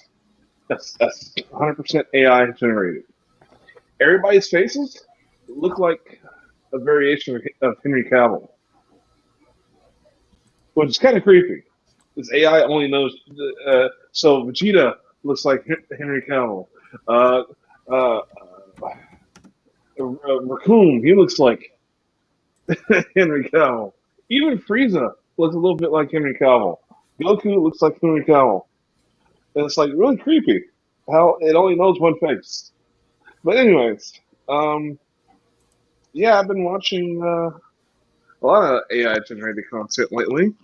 Some of the stuff you cannot tell. So, yeah, I can see why someone would want the complete earnings of their AI. It's not like YouTube's creating the content and putting it out there. They have no content creators. They're just platform. So as long as there's a copyright, sure, someone should get paid. It might be, people might be pissed off because it's such an easy way to make money, but passive income is passive income, and I think that's okay. I'm an anarcho-capitalist myself. Wow. He said anarcho syndicati. Yeah. Yeah, well, whatever that is. Yeah, all right. Yeah. I'm sure you know what that means. Yeah, I know. People getting laid off. I honestly hope those people that get laid off by YouTube never visit YouTube. They just go on the Rumble, these little platforms. And yeah, the internet is a big freaking scam. I'll second that. I just bought. I'm going to talk about my 43 inches right now. I I just got, because I've been on the road for quite some time, and I realized I didn't play any video games like in a couple of years. I've just been not in my own space. So now that I've got a minute here, I've set up my desktop computer and my new 43 inches, which is like right in front of me. A small desk, so it's huge. It's huge. Bigly huge. When you have it right, 6 inches from your face. But anyways, this damn thing, I couldn't use the TV because it's a smart TV, and past the date of July 2024, you cannot use the TV without downloading an app and activating an account. And hey, remember when you could just buy something and own it? Remember those days? You just buy something and just use it. No, I don't remember. I don't remember that ever happening. That was like what, 5 years ago? I feel like I got bent over and raped with all the things I have to agree to just to be able to use YouTube. It's like, yeah, this is a scam. Come on, just it holds you hostage. For the free stuff. I would have been like, no, don't collect my data. No, I don't care about your premium channels. As long as I got the free stuff. No, they're holding the free stuff hostage. Mm-hmm. Oh, you're not going to be able to use YouTube unless you agree to our terms. Oh, well, screw you, man. I don't know. That's how I feel about it. You know what else gets me, though, when you brought that up? I want to give YouTube a couple black eyes. Yeah. You know, this free shit that everybody keeps talking about, like, where the hell is it? Freaking, you know what I mean? I've yet to find anything on freaking anywhere, on the on the internet, dude, where it's free other than free porn, and they're pissed off because you can get free porn now. Like tell him, brother. Tell it on the mountain. It's really crazy whenever it comes to that. Like they keep talking about that shit, and it's just there's no such thing as free when it comes to the internet at all. You have to pay some way or another. Yeah, one way or another. That's true. And this verification shit, you know what I mean? It's like now all of a sudden they want your freaking state ID and your facial recognition on a flat phone. Well, you know what's really cool? So, like, I have a few scripts. Like, when I know these feds are all over my internet connection, I have some scripts that run on the computer, and all it does is downloads adult material. Mm-hmm. So it's just to make a complete waste of time. For these feds that are surveillancing me, they get nothing from me. They get nothing useful. And then the process, hopefully, if they really have to monitor it, give them a bad habit for their bad habit. Patience is a virtue, man. You know the old saying, right? Well, so I have a patience is virtue. Anger is a gift. yes. Well, so I have a 4 terabyte hard drive, which I just cycle everything that's downloaded, erase, download, erase, download, and it's actually full right now. And I'm kind of thinking, with all these people who are just like, they want their privacy and they want to look at some adult material, I might just be sitting on a freaking cash cow. Come and copy 4 terabytes worth of adult material, and you don't have to give up your name. I'm honestly thinking about it. Better be careful. They came down on what's his name? The dude that owns Odyssey. I think it was him over in France. Uh-huh. They ended up raiding his freaking house and shit because of some shit concerning all that. Oh yeah, they tried really hard to take Odyssey down. Odyssey survived, but it's no longer a rival to Rumble anymore. I'm gonna go out on a limb here. I'm gonna say, because next year's an election year, obviously there's gonna be a major push on Rumble of some on Rumble, Odyssey, BitChute, MGTOW TV, Brighteon, all of those alt platforms. They're gonna try really, really hard to try to rein in it, particularly Rumble. They're gonna start taking. Over the next 6 to 9 months, they're gonna start taking really heavy runs at Rumble again, right? Because it's like, they can't censor. They can go to YouTube and they can go to Google and they can go to Facebook and they can ask them to censor, and Instagram. They can ask them to censor information on those platforms, but it doesn't do jack shit because you've got the alternatives out there. And by the way, Gab, for instance, has just absolutely started taking off. I don't know where Gab is on the list of websites, but I mean, again, that's probably because, MeWe appears to have lost a lot of its momentum, and Minds is, I would be surprised if Minds is still around in 2 or 3 years. Minds had a lot of potential, but the site is stale. I don't see any of the groups growing on there. And it's like, I don't see them trying to initiate any kind of serious changes over at Minds to make the site better. Minds not even exist in a couple of years' time. But it's like Gab just continues to grow. Trump in office.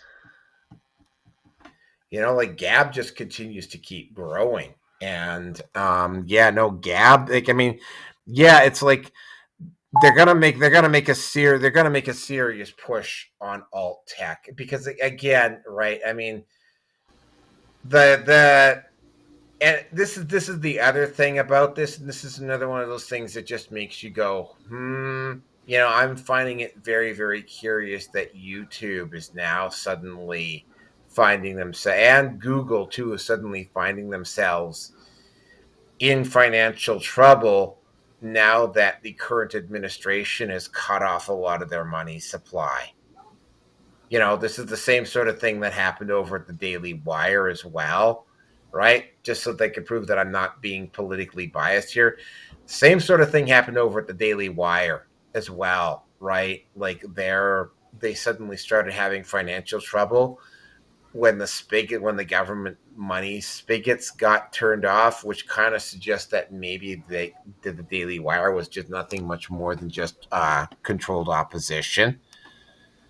But yeah, I think YouTube will be around.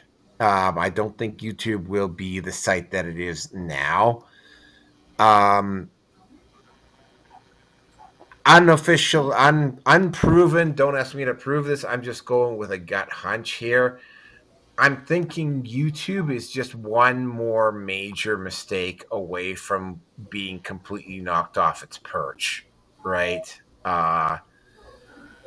Like they've had it really good for really long, and it's like, again, right, with DEI.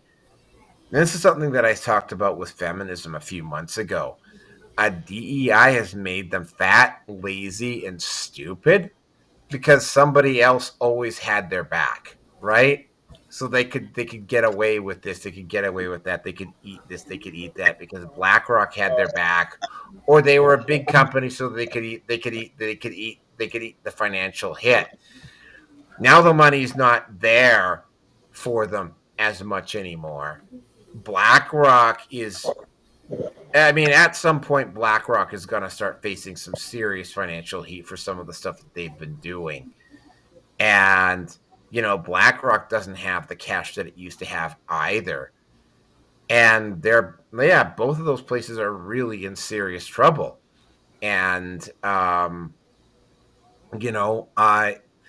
an ironic turn of fate, like this upcoming recession might actually be able to do more against the woke crowd than what the anti-woke crowd has been doing for them, because it's like this woke crowd is obviously being and we talked about this with the Portland situation, they're very clearly being artificially propped up. But I mean, they can only be artificially propped up because somebody has the money to do it, and if the money starts to run low, then they're in trouble. Does anybody else have anything more to say on this one, or can we move on to the next topic? When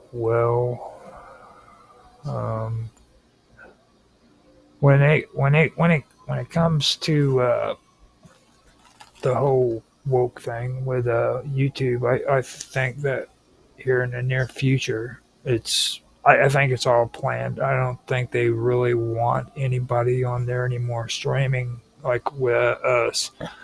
Eventually, they're going to move towards their business areas like YouTube TV. I don't think it's going to be subscription, or it's going to be subscription based, is what I'm saying. It's not going to be people coming on, starting an account, and then live streaming. I really believe that's what their end goal is. It wouldn't surprise me. Again, right? That's just gonna like be that everybody's just gonna go over to Rumble and YouTube because YouTube chose to be mainstream, and the mainstream media is just taking hit after hit after hit. Right? It's like, yeah, they're not gonna have the ability to fall back on. Yeah. Well, good luck to them. Right? Well, see, I think that's premeditated too, because if you take a look at Twitch is a good example. If you remember, whenever Twitch started making all their major changes, that was also the time that Discord first came out. And they were really, really pushing people away. And everybody that was on Twitch went towards Discord when it came to the chats and all of the stuff like that. Because at one time, Twitch had all of that in one system. And they broke it down, and all of a sudden here came Discord. I think that a lot of this is intentional. They're pushing you towards Rumble and towards Odyssey and all these platforms because they don't want you. Okay, well, if that's what YouTube wants to do, then they reap what they sow. Fuck around, find out. Exactly. I don't think it'll work out as well as they like to think it's going to work out. But I mean, fuck around, find out. That's all I got to say about YouTube. Let's move on to the next topic here. Oh, and this one, I think you're really going to, because again, folks, yeah, I'm going to go full geek here. This next one is really, really, really fucking hilarious. And ironic when you consider the fact that it's Disney that actually did this. Yes, Disney actually got hit with a dose of sanity this week. Disney pulled its support from Doctor Who. The reason why they pulled their support from Doctor Who, and I think you'll find this very, very ironic, is because they weren't getting the views that they thought they were, because the idiot that was the showrunner on Doctor Who decided that he wanted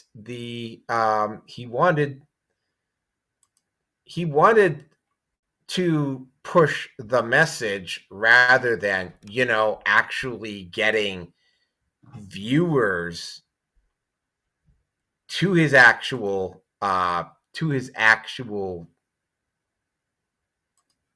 show. And Doctor Who has just been floundering. In fact, Doctor Who might not even survive another season. And they are so the showrunner, the guy who was running it over at BBC, is so out of touch that he literally doubled the fuck down on the idiocy and pushed it even further. And of course, it didn't help for the fact that the talent decided to also socially grandstand, which made it even worse for them. Disney took a look at what was going on there and just decided, it's like, nope, that's not for us. That's not for us. We're out of here. We're not gonna support it anymore. We're pulling our funding from it. And keep in mind, I got to point this out. This is Disney that made this decision. Now, I think it's rather ironic on this, because it's this just kind of leaves me gobsmacked. The showrunner and BBC, and I don't even know how the fuck he's even tied into this, but they decided to blame MAGA and Trump for the failure of Doctor Who. Yeah, no, I'm not. I wish I was lying about that, but I'm not. They actually blamed MAGA for the failure of Doctor Who. Because of course it's easier to just blame some obscure political entity for their stupidity, rather than actually accept responsibility for their own actions. It's the ratings for Doctor Who. I mean, it was one thing when they had the female Doctor Who, and the only problem is that they kept reminding you that Doctor Who was a woman. Because I did actually see a couple of Doctor Who episodes back when they had Jodie Whittaker playing Doctor Who, and they kept going on and on and on about the fact that she was that Doctor Who was a woman now, and it was like, okay, you know what, that kind of makes sense inside the timeline. But I mean, when they brought this new Doctor in, by the way, Doctor Who is an alien.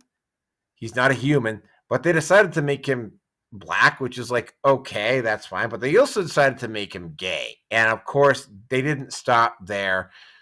They had to spread the message out into their public into their profile, and it's like, and of course their ratings just tanked, and of course they could, again, right, I was talking about this with the previous thing with YouTube, right? They could get away with doing that. Hold on a second. Because Disney had their back, right? Disney was covering any potential shortfall. The only problem is that they tanked the Doctor Who series so badly, and the ratings and the viewership for Doctor Who are apparently now so bad that even Disney, one of the wokest goddamn companies in Hollywood, even Disney decided to pull their support. Trump had absolutely nothing to do with it. Of course, it's like, you know what? It's like, no, you chose to grandstand. You chose to go with social justice messaging as opposed to, telling an actual story. And because you did that, now Doctor Who is basically on life support. And, they killed another franchise, and they're blaming Trump for it. And it's like, no. I mean, and MAGA, because MAGA I've not heard a lot of talk in MAGA about Doctor Who. I've seen Neurotic and the Critical Drinker and a few of those other people talk about it, but those guys are not necessarily pro-Trump. I mean, they happen to be pro-Republican right now because the Democrats are just so goddamn unhinged, but that does not necessarily make them pro-Trump. And, again, just like YouTube, right? They did this to themselves. And you know what? Fuck around, find out. And I don't know, Doctor Who might not be around in a year or two. And with that, it looks like V's Bluetooth died. So yeah, it's just me and Roger from this point forward. So Roger, take this topic away.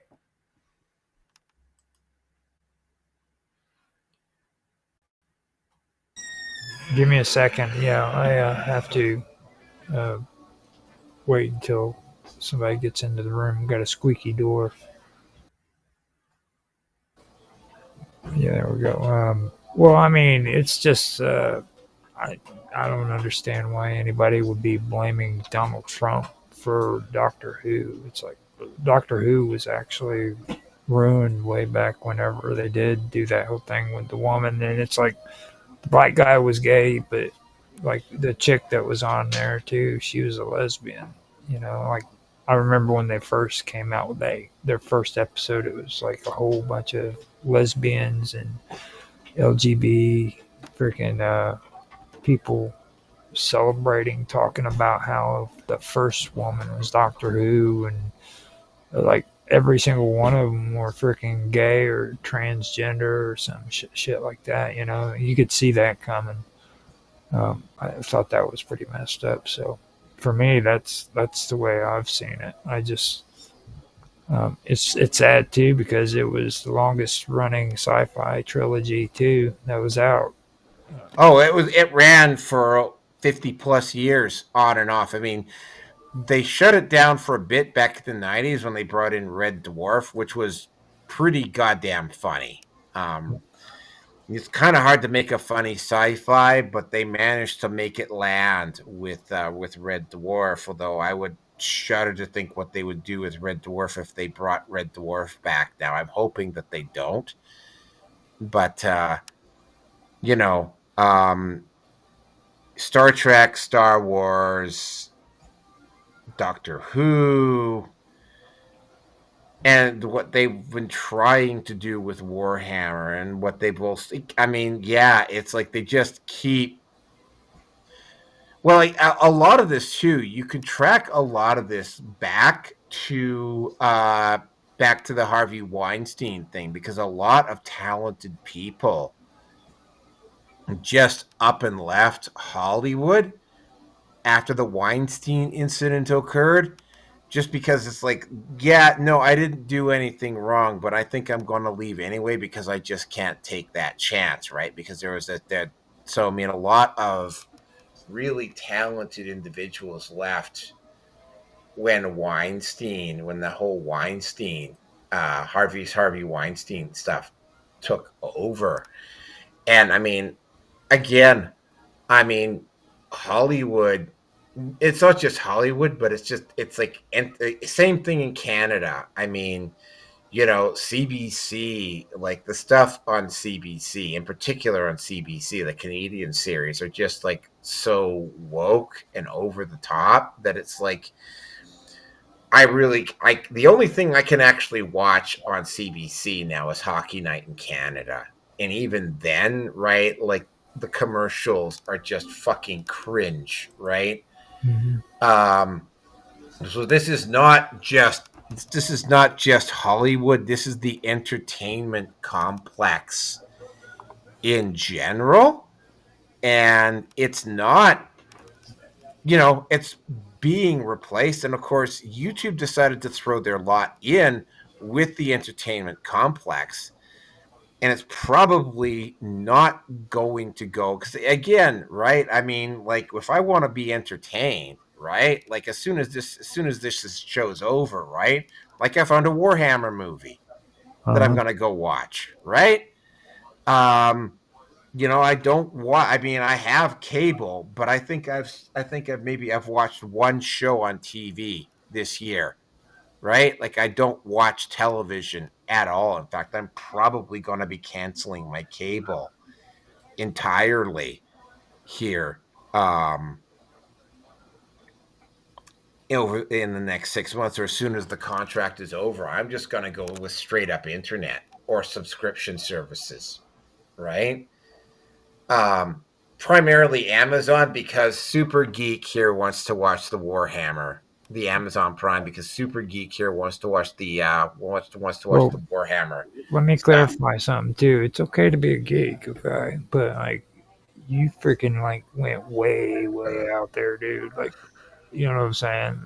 Just so people know, I'm okay. I geek out too. I love role playing games and everything. But dude, like, wow, I was blown out of the water by that. You can't follow that. Like, you can't. How could I follow up after you went that far, dude? And proud of it too, by the way. Anyway, so the whole situation with Disney doing this, I gotta point out, man, this was Disney who made this decision. Let that sink in for you. It was Disney. Disney looked at what was happening with BBC and Doctor Who and went, nope, right? Because apparently, and this is also something that has been an issue with Hollywood. It's been an issue with Hollywood for years, by the way, is the fact that, like, you get directors, for instance, or actors that are like, "Oh yeah, I'm the fucking shit," and people are just gonna want to see me for me. And a lot of these entertainers forget that it's not about how good of an actor or how good of a director or how good of a producer you are.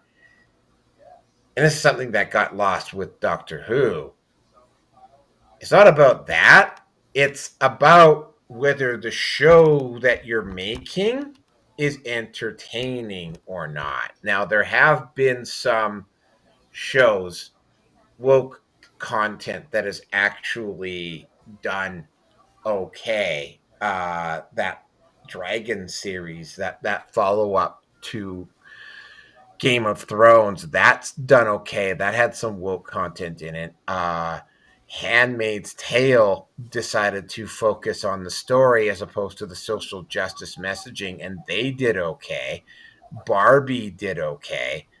There have been, and of course, the original Captain Marvel also did okay. There has been the occasional time when a woke production has done okay, but those shows did okay. The ones that have done okay did okay because they focused on the story as opposed to the social justice messaging was still in there and the woke shit was still in there, but it wasn't like front and center, right? They focused on the story as opposed to getting all preachy, and that's the you know, that's what happened with Doctor Who. Doctor Who got really preachy. Doctor Who got a little bit over the top, and it's like, that's not what people want to, especially sci-fi. It's escapism, and that's the whole issue with Warhammer and having female custodies and having a female space marines, and that type of thing, right? Like it's a reality breaker. And also, again, going back to what happened with Doctor Who and with Warhammer, it's like there's not people know about the lore of Warhammer. That it's like if you fuck with the lore too much, that's what's going to happen. That's exactly what happened with Doctor Who, right? There are some every sci-fi writer has done a time travel story. I wrote a story years ago that was a time travel story as well, and they're interesting and whatnot. But the whole Doctor Who setting was about time travel, and again, right? Yeah, like you gotta fuck shit up. You gotta go like over the top woke and kill your ratings really, really bad for Disney, of all companies, to withdraw their support.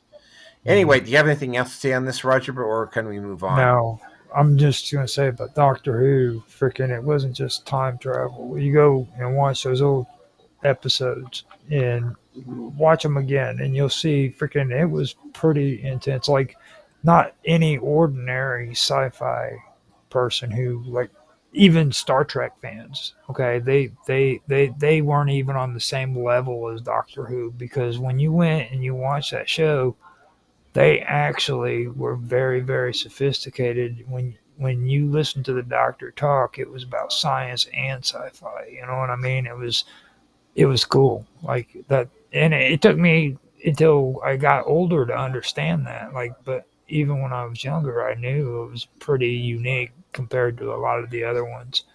So that's the thing about Doctor Who that's so special, is like it wasn't like all the other ones.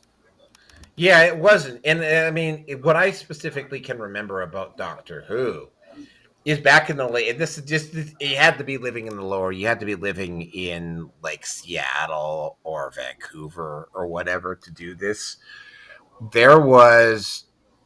I had a plan that I would follow every Saturday night, and I did for about 6 months, for 6 or 8 months, before I ended up going out to Lake Louise. Mm-hmm. I would go to an early movie, like a 7 to 9 o'clock movie, and then I would go home and I would just chill out for a bit, and then I would turn the show. There was usually a video show that would run till about 11:30. Then I would watch Saturday Night Live, because Saturday Night Live was actually funny back then.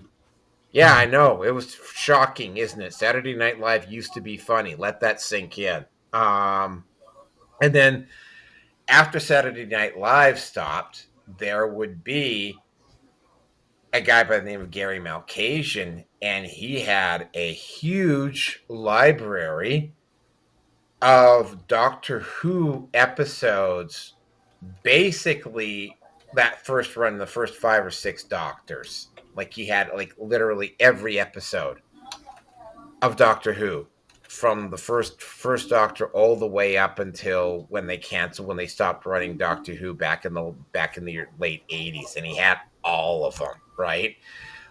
And he wouldn't just put on the half hour, like he would take the entire like 4 or 5 half-hour episodes and would slice them all together into like a 2-hour movie. So you got to sit there for a couple of hours and watch a Doctor Who show till probably about 3:30 in the morning, and then I would go to bed, right? That was my Saturday night, and that was my Saturday night for a very, very long time. I rarely ever diverted from that, right? I kind of missed that, but it's like, yeah, Doctor Who was good because it had a lot of science in it. It was a very, very entertaining show to boot, right? Mhm. And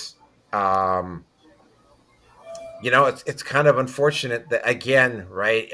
Go get woke, go broke. That's all I got to say about it. So if you have anything more to say, That's then it. that's it.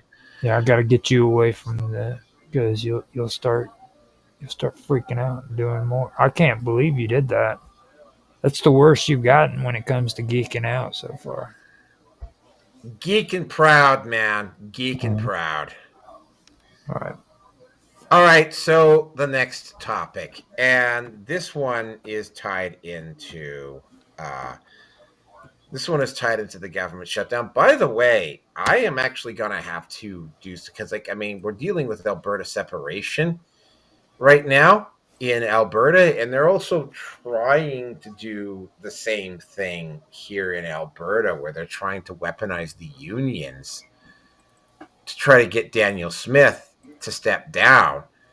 And this shutdown is being done to deliberately destabilize the government. But what's effectively happened here is that, one of the programs that didn't get immediately picked back up was the food stamps program, right? Now, the Supreme Court has decided, it's like, no, you can't make people starve just because of a government shutdown. And the food stamp program was brought back, EBT was brought back. But for a while, it was looking like there was going to be some serious panic, because apparently there's a lot of people on food stamps. And there's been some stories about people on food stamps buying soft drinks and junk food and that sort of thing. And I guess you can at unlimited amounts. But it's supposed to be to help you basically buy food, is what it was more or less for. And ultimately what happened is that there's a huge panic about it, and then of course it went away.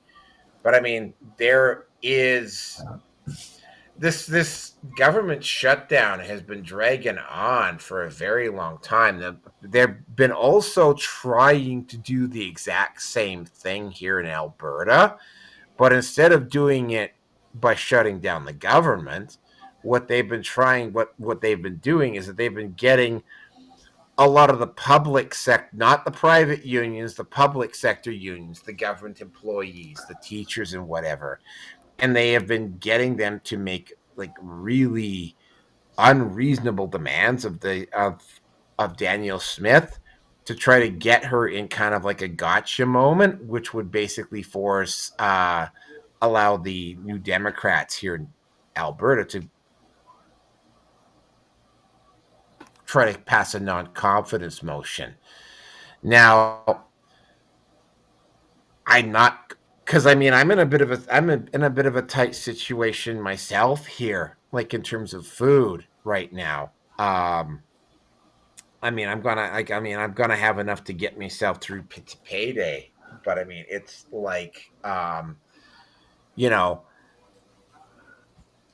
yeah, you know what? Food is one of those things. You're about 48 hours away from full-scale riots if food is not available. And, again, right, they decided to bring it in, but there was a brief panic on it, and people thought that food stamps were going to be over. Turns out that they're not, but there was a lot of panic about this. And it's like, I don't want to be unsympathetic, because I've had to use government assistance to get food in the past, and I've had to use food banks to get food in the past, right? So I'm quite grateful that those places exist. But it was like, wow, playing politics with food Mm-hmm. is not a good thing. Like ever, right? You start because that was the. I mean, and you heard a lot of conspiracy theories with Monsanto, and again with BlackRock and Fleet Street and Vanguard, all like trying to get access to like, trying to control the food and trying to make us and yeah, goddamn, eat the bugs. Like, no, I'm not going to eat the bugs, but I mean the way they keep trying to sneak insect protein into the grocery stores and trying to name it as something else and whatnot. I mean, yeah. I don't know. I have a limit on when I'm going to when I'm just going to pack up and leave and walk away from society, and I'm not there yet. But I mean, the whole food thing. It's like if they start trying to control what I eat all the time, that's I mean, digital ID is up there, but also trying to control how and what I eat is also one of those things that will probably get me to walk away from the system really, really quickly. And with that, I'm going to turn it over to Roger.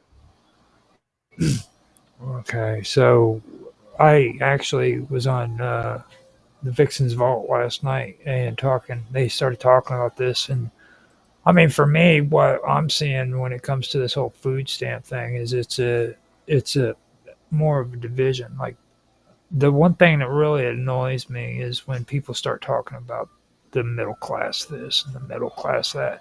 You know what I mean? And then freaking like most people who call themselves middle class are freaking just snooty, self-righteous people who think that freaking they need to look down on the lower um, people below poverty. Okay, and that really irritates me. So, and the reason why is just like when you start talking about food stamps. Okay, the first thing they start talking about is how freaking these horrible fucking good for nothing low lives are freaking getting food stamps, and they're just freaking, you know, they're just leeching off of freaking, hard working taxpayers and shit like that. And that's what I've been seeing in these freaking since this shutdown is it's all of a sudden they're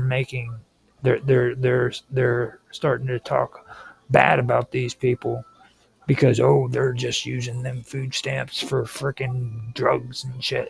No, they're not. No, they're not. That's what they're saying though. That's exactly. Oh, I know what the propaganda. Like I'm aware of what a lot of what the propaganda is saying. It's like that's not what the case is. But yeah, continue. Yeah. What not the propaganda. The people who are using food stamps. Yeah, like some of them do abuse it, but then you're gonna get that with everything, right? Right. And I mean. That's the thing though for me when I hear shit like that. That's people's way of freaking trying to divide people. You know what I mean? It's like freaking make the poor people the bad guys, the degenerates, the enemies. That's what they did. And then it's hard for me when it comes to actually not freaking calling people who support Trump as Nazis because that's what the Nazis did. That's what that's what happened with Balkanization. Turn people against freaking people who are less fortunate. Called them the degenerates so that you can freaking cast them out, put them in concentration camps and shit. You know what I mean? Divide and conquer. And that's the kind of shit that freaking I've been hearing. I mean, I used to watch freaking Censorship Sucks and stream it with freaking Mark. I can't stand listening to the people anymore. They're freaking horrible. They're freaking nationalist fucking garbage. Okay, all they do is they tout freaking about Donald Trump and then freaking degrade everybody else. You know what I'm saying? And yeah, well, I mean, I have to say that's coming from both sides too. Yeah, well, I mean, it's happening. Okay, that's the whole thing. It's like, and for me, I would rather have people freaking talking. Let's have a movement here in the United States where people are actually freaking promoting the Constitution and constitutional government. not nationalism, not socialism, not the welfare state, not the freaking, the transgender freaking movements and freaking Antifa and all that shit. But let's get people freaking who are actually talking about Constitution, the constitutional government, the constitutional laws, and the way freaking things are supposed to be set up here in the United States. Now, and I say this over and over again. A lot of people don't understand how unique the United States Constitution is. Okay, for one, it's codified, and for another thing, freaking, you can't. Well, what codified means you can't change it. Okay, it's the law. There's no amendments. Okay, at all. That's the Bill of Rights, which is the first 10 amendments, is codified as well. But people need to understand there's a difference between the Constitution and the Bill of Rights as well. All right. Like, you don't put amendments on the Constitution. And the other night I was freaking listening to freaking Censorship Sucks, and this, intellectual freaking nationalist freaking scholarly dude is up there talking about the amendments for the Constitution. And I'm like, whoa, whoa, whoa. So I put it in chat. I was like, look, there's no freaking amendments to the United States Constitution. Those are the amendments to the Bill of Rights, But these are supposed to be people who are educated in this shit and know this stuff. You know what I mean? That's what gets me. It's like, if you listen to them, you can find out real quick that they really don't know what they're talking about. And that's what I'm saying. We need more people who freaking understand what's really taking place in this country and understand that this is the Constitution. This is the law. Now, food stamps, I don't really agree with food stamps, but at the same time, I do know that people need them. You know what I mean? What I have an issue with about the food stamps is, like, my brother-in-law, Donnie, needed, him and my sister were having a hard time, so freaking he had her go down and try to sign up for food stamps. He's a truck driver, and when they found out how much money he made in a year, they freaking denied him because he made too much money. Okay, that shouldn't be the way it is. I mean, people freaking who are needing money to hold them over for a few months should be eligible to get freaking food stamps, no matter how much money they have. That's the thing I find that's messed up. It shouldn't just be for people who are under the poverty level. It should be for everybody if they qualify. You know what I mean? If there's the circumstance if the circumstances say that they need food stamps at that moment, give them food stamps, but they don't do that. So they're aiming it towards one specific group. They're not aiming it, and it's according to finances. It's not according to race or anything like that.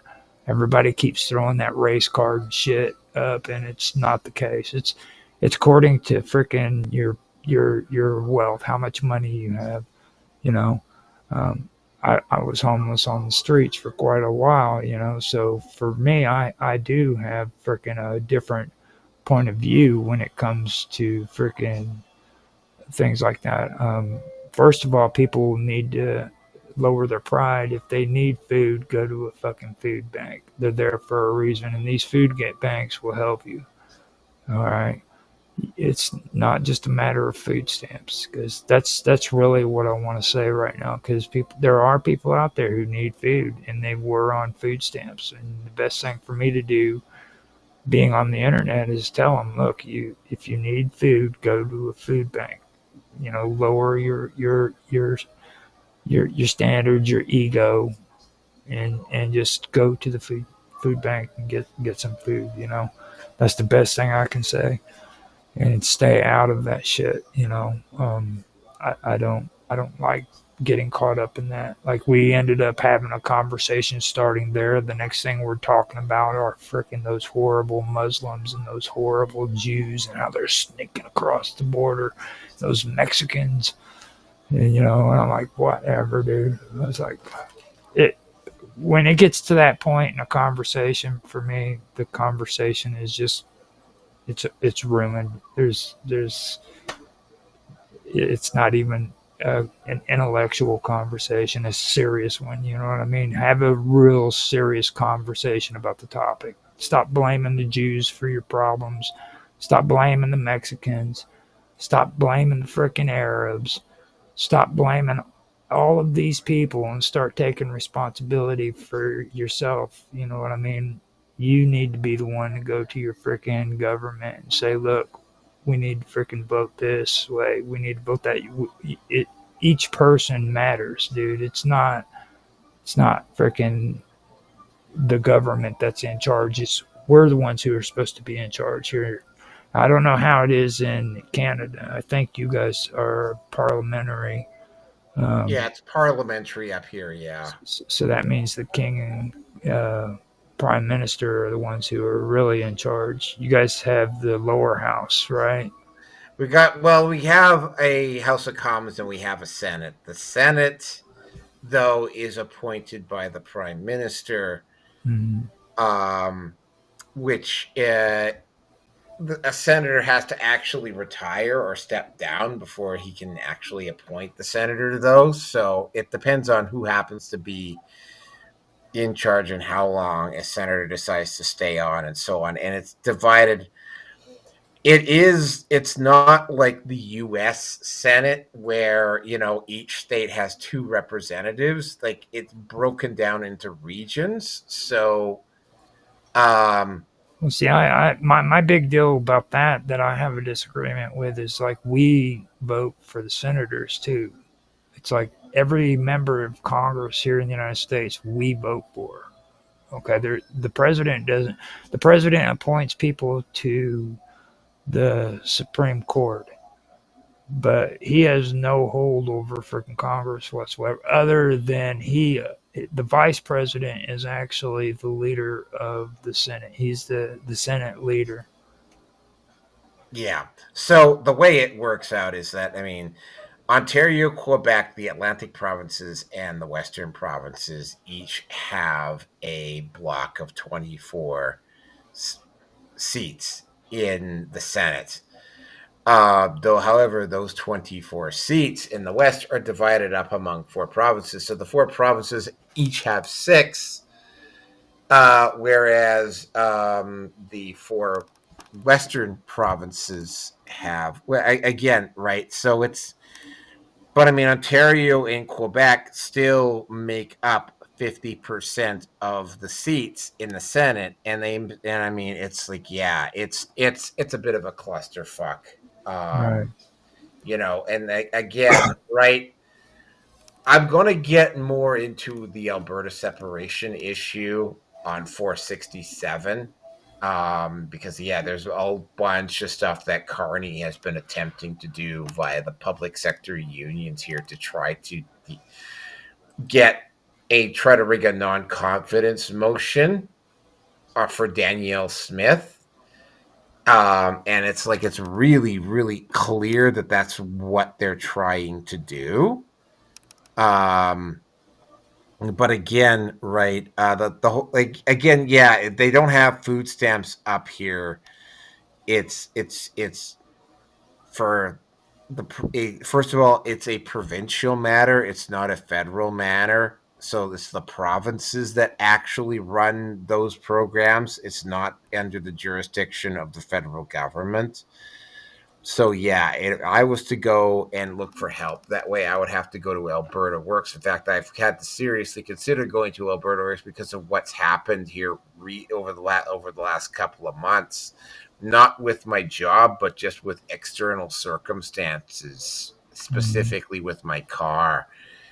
And I'm actually at the point here where, I'm not going to go. I will tell it to you. I will tell it to you off air, because, it's like, I'm going to have to make some I'm going to have to, I may have to actually go to a food bank, and I may actually have to do some other stuff around it, which I will get into once the show is over. You know, maybe that's why we're having this conversation too, is because it's what you need to hear. You know, I mean, because I've been hearing a lot of people say crazy shit about this food stamp thing, okay? And first of all, poor people are not going to freaking cause a riot over food stamps. That's bullshit. Most people who are poor and on food stamps, other than the people who are selling them for drugs, are respectable, hardworking people, okay? Freaking poverty has nothing to do with freaking the way a person is. It has to do with their freaking status. They're poor because they don't have money. You know what I mean? Well, I mean, it's not so much the fact that I don't have a job that doesn't pay. It's just that, I mean, circumstances just just came out of nowhere, right? It's like, yeah. Well, it's like I said about Donnie, my brother-in-law. That was a true story, dude. Freaking, he was down on his luck and he needed, help. And he wasn't able to get it because he freaking made too much money within the year. So I'm not referring that to you when it comes to that. You know what I mean? Go and get you some money or some food at the food bank. Yep. I mean, I'm having to actually seriously consider that. Not now, but it's going to depend. Anyway, no, it's not something I really want to get into while I'm having a live stream. I'll tell it to you after the show. Anyway, are we done on this topic? Because we move on to the next one. I don't know exactly what the next one is. Is it good? Oh, it is. It's a Canada issue. Oh shit. But I mean, I think you'll find this rather. I love picking on Canadians. Oh, well, you'll like this one. And something also got revealed to me about an hour before the show, which makes this even worse than what I thought it was going to be. So what exactly happened here? Well, specifically, this is happening in BC, which is the province right next door to Alberta. But there's a large number of emboldened by the previous prime minister. Various First Nations groups have made large land claims to areas to try, and this is as much as a cash grab as anything else. But what happened was that the city of Richmond handed over this parcel of land to the Cowichan tribe in the Lower Mainland. And what happened was that there were actually non-native people living on this land that they just handed over, right? And it's like these individuals, like, they can't go and sell their house, they can't sell their land, they can't do anything else because it's not their land anymore. They just arbitrarily handed it over to the Cowichan tribe. So they can't sell their house, they can't sell their land, even though in some cases there's some people. Oh, wait a second here. I've got some videos that I'm going to show. I'll show these videos to you in just a second, which actually will make my point for me. But, it's just an absolute fucking nightmare. But I mean, I've got some videos here that I will show you that will make my point a lot clearer for you. Come on, what the hell's going on here? Oh, there we go. We'll start out with this one here by Dan Dix. This is a warning to every homeowner in British Columbia, and quite frankly, every Canadian who thinks their property is safe. The government is coming for your land, not through eminent domain or some sneaky tax hike, but through the courts, using reconciliation as the Trojan horse. In Richmond, BC, a bombshell Supreme Court ruling is rewriting the rules of ownership, without your consent, mind you. The court's ruling has potentially turned your dream home into someone else's ancient claim. This is a letter written by the mayor of Richmond that was hand-delivered to over 150 affected owners, saying that the court's ruling could negatively affect title of their homes and compromise the status and validity of their ownership. This started back in August when a BC Supreme Court judge handed Aboriginal title to over 7.5 square kilometers of prime Richmond real estate. And this was all handed over to the Cowichan tribes. I covered that back then in this video. A massive private property land grab is happening in BC.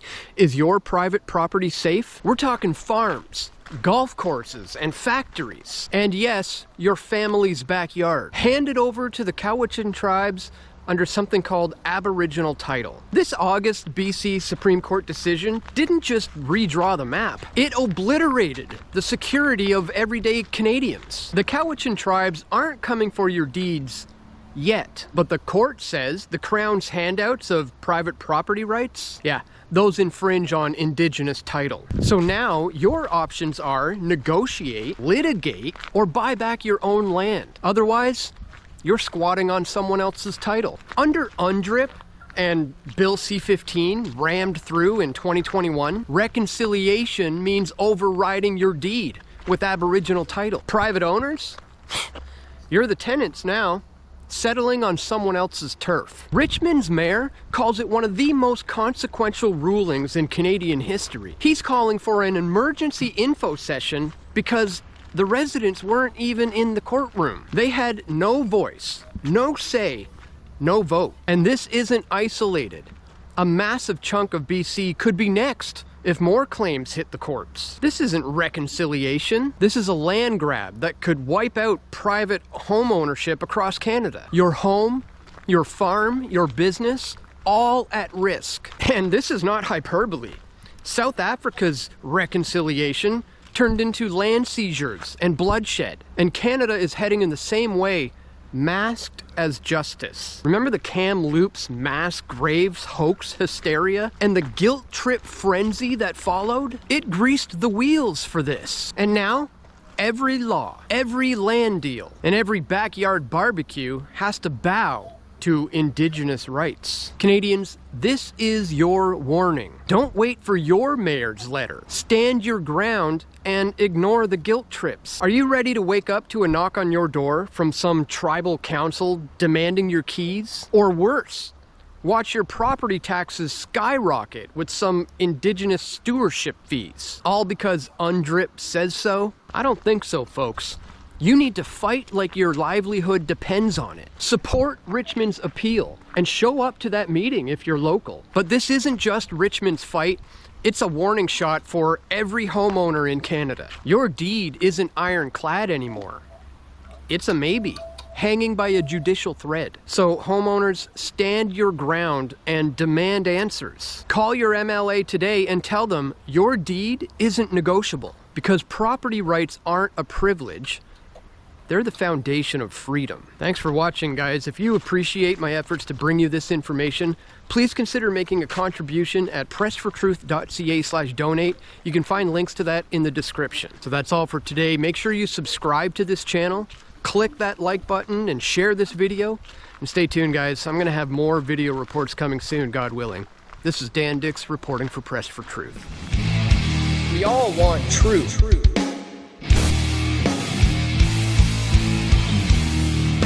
The truth will set you free. But he got dicked down, is that what he said? What? Did he say he just got dicked down?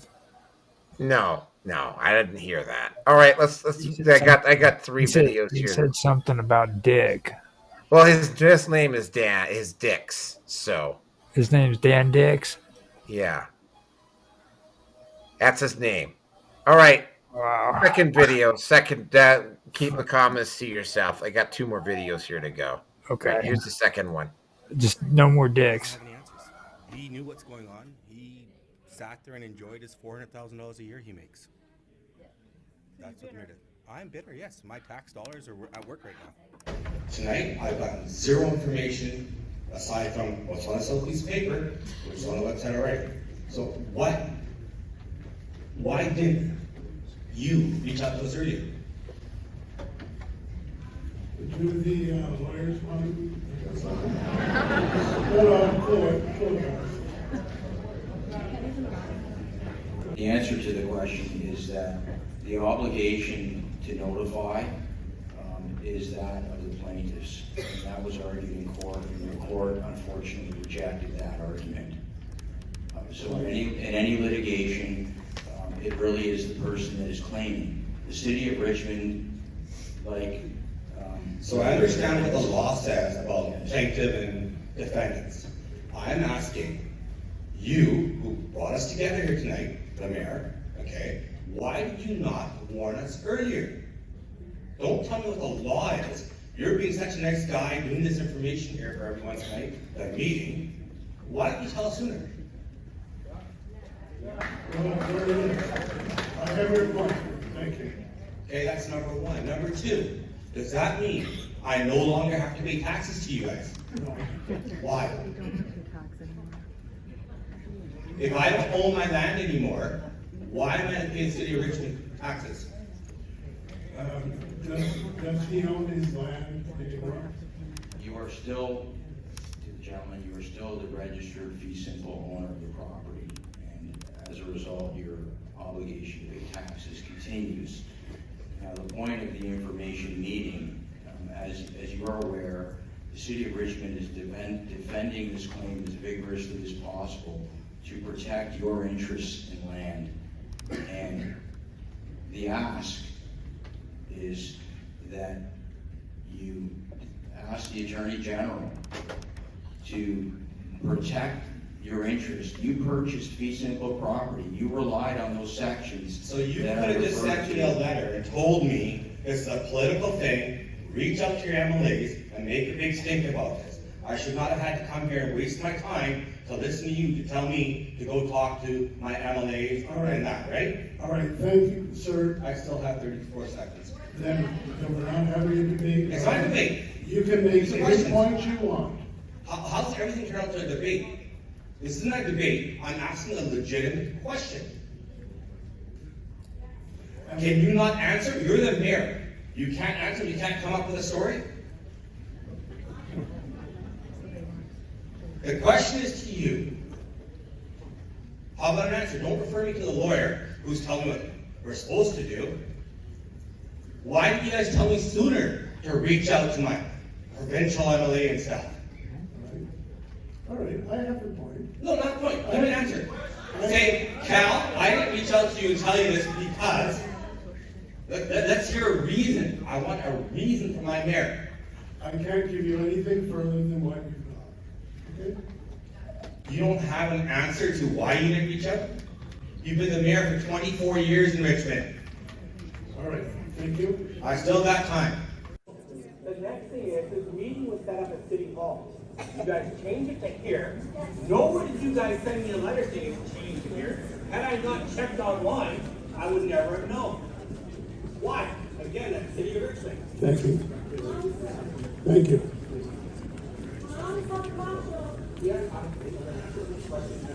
Thank you.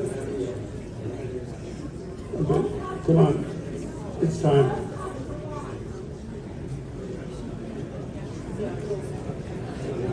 What do you want an answer to? Why did we change? We changed it from City Hall to here because it's a bigger venue. Okay, and you obviously found out about it, and we put it on social media, and it's been in every media, many different media, from written media to television and whatever. So you have the answer as to where we're having the meeting, okay? No, sir, this is going to stop. This is going to stop, okay? Okay, we're going to Natalia Jimenez. Okay, Natalia, come on forward.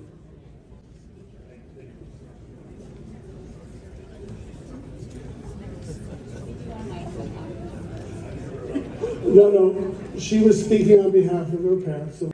He doesn't have any answers. He knew what's going on. He sat there and enjoyed his $400,000 a year he makes. That's what I'm here to. I'm bitter, yes. My tax dollars are at work right now. And who knows? I thought at least we're going to get a gift card out of this deal. We got nothing here tonight. Are you going to continue to fight? Oh, definitely. I'll be filing suit and stuff, right? I'll find out what my avenue is to go forward to protect my land. I've owned my land for more than enough years to know it's mine. I'm not giving it up without a fight. What do you say to people who say this is about reconciliation? What does that mean to you? No comment on that. I don't want to get started on that. So this is just about land rights? Your fee simple right? It's what I paid for. That's what it's all about for me. I want to keep what I paid for. Or someone can buy me out. Have you looked into what this means for reselling or getting a loan or anything like that, or is it all too soon? I haven't looked into anything like that yet. So, How long have you lived here? 1975. I grew up in Richmond. I elected that guy. Do you have a mortgage on your property here in Richmond? I do. Have you spoken to your lender? I have. And what have they told you? They are not renewing it. And do you worry about your home price drop or anything? Or do you worry about like the home price fluctuates based on the situation? No. Can you take us back to when you first found out? I'm assuming it was a letter or online. It was a letter that came in the mailbox. What was going through your head? Just mixed emotions that I've been paying for the city for no reason at all. Right? I paid taxes, I bought the place. Now, lo and behold, I don't own my place. Not fair. What did you make of what the lawyer said about Canada and the BC government not allowing government lawyers to argue extinguishment of Aboriginal title? I think that's just a bunch of words. It meant nothing inside at all. Everyone had their own defense and stuff. If they were so adamant, they could have allowed the homeowners to know. We would have spoken up back then, not 2025. So you think that the lawyers had a duty to care for the citizens of Richmond as much as they had a duty to care for the actual court processes they were all respecting at the time? I believe they had a duty to let every person that was involved in it know about it. So why do you think they didn't tell you earlier? Politics? That's all I can blow it off to is politics. Thank you.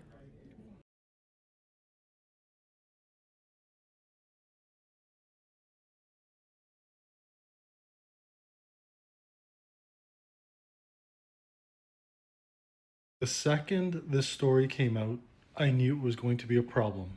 A massive one. And now it's making international news.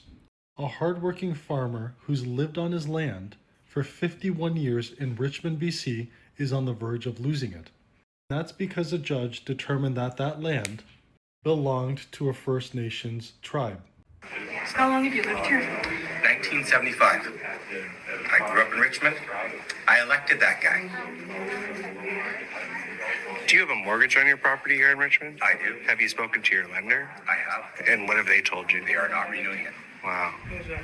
Because of the judge's verdict, they are not renewing his mortgage. But it gets worse. This ruling is now spreading like wildfire. Because just today, it was announced that a First Nation filed a lawsuit demanding Aboriginal title over lands in Western Quebec. And it's a huge amount of land, and they want $5 billion as well. It covers 8 areas including the Ottawa River, Gatineau Park, and adjoining lands in the city of Gatineau. And they said that the dams that were built on our territory were done without approval from our people. We were never compensated. And when a country and its people have land acknowledgements constantly, over and over again, and they admit to it publicly, what sort of defense do you have to say that no, this no longer belongs to you? We have a problem.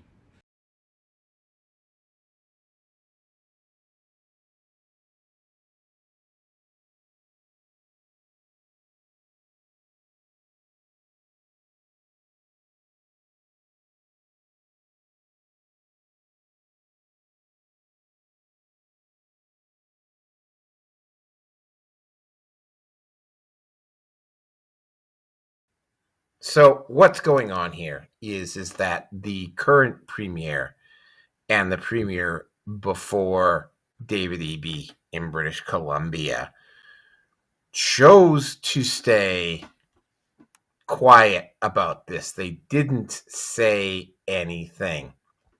And when you're looking back at the Kamloops, oh, by the way, I'm going to be bringing up the town of Kamloops here in just a minute, just so that everybody knows. The whole thing.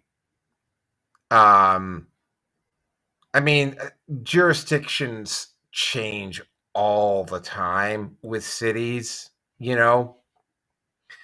and normally when something like this happens, it's like the people who live on the disputed territory, when it switches from one municipality to another, or if it switches from, say, the city of Richmond over to the Cowichan tribe, they usually inform the people living on the land ahead of time. And the previous premier, who was New Dem, who was NDP, and the current premier, who is also a New Democrat, chose to not inform any of the businesses, any of the people, any of the issues, any of the people on that dispute. They didn't say a goddamn thing to them at all. They didn't know that things had changed until they got that letter from the city of Richmond. And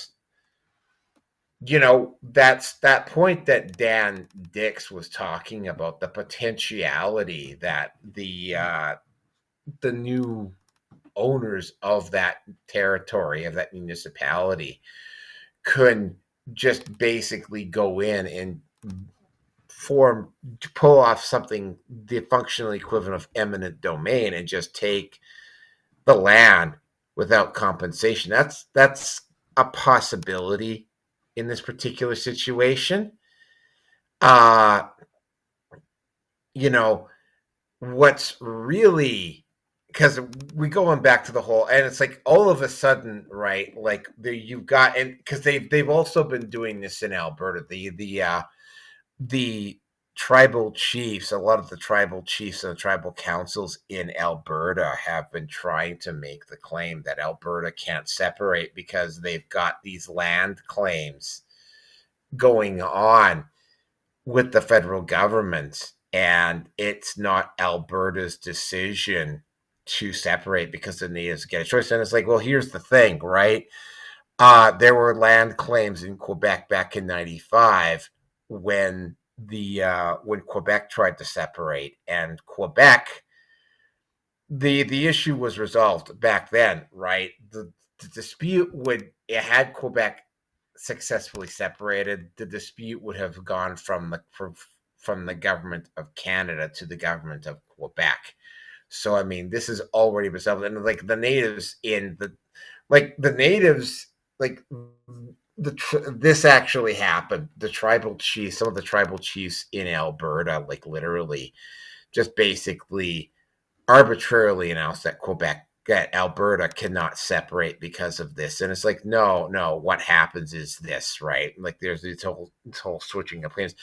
The issue here is that the provincial government, and I'm guessing maybe there was, you could allow for human error that nobody actually thought of it. That's a possibility, which is why the mayor didn't have an answer for the guy. But given what I have seen from both the NDP and the Liberals in Canada, is that they knew this was going to happen, but they allowed it to happen anyway because, it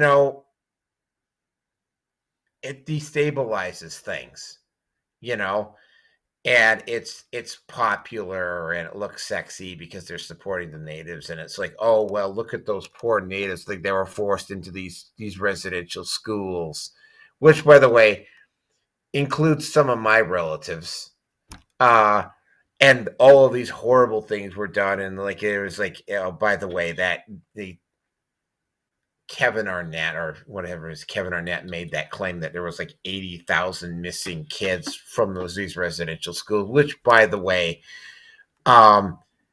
if that had actually happened, there would have been something like between 5 and 8 kids disappearing per school per year for almost a century. So somebody would have noticed. You know, so it's like this was being done on purpose, and now it's like it's starting to make sense, right? Because particularly the reservations, there's a government branch called Native Affairs, and this muddies the water with any provincial premier that decides that they're going to put up a fight or they're going to try to develop everything, because they could just basically send, because a lot of these reservations are dirt poor, right? They could just send the money to the tribal chiefs or the tribal council. Usually it's the tribal chiefs. By the way, the tribal chiefs don't, for the most part, make the decisions on most of these reservations.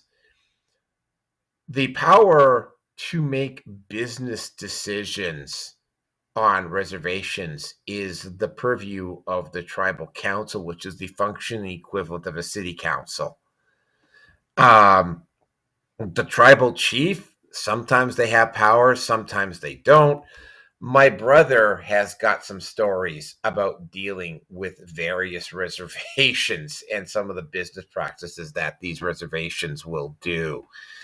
The whole thing is just, I mean, and like Mike said, my brother's got some rather interesting stories about some of the business tactics that these reservations will pull. In fact, the pipeline that I was working on in 2021 through 2023 ran through reservation land. And there was on the BC side, which is where the pipeline ran through some of these reservations, tens of millions of dollars just disappeared. This was government money, by the way.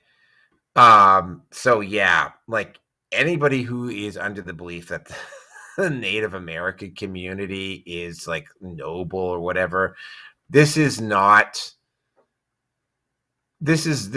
some noble attempt to give natives back their land. This is basically a money grab, and a lot of these land claims are effectively money grabs.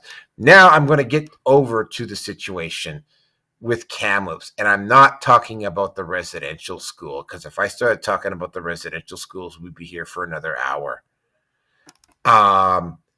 What I will tell you is, though, and this is no word of a lie, one of the claims that the reservations have is for the entire city of Kamloops. Kamloops is a town in the interior of BC with close to 100,000 people in it. It is a big goddamn place, and it's like what effectively would be done is that it's like if this claim goes through and it's not fought vigorously, right?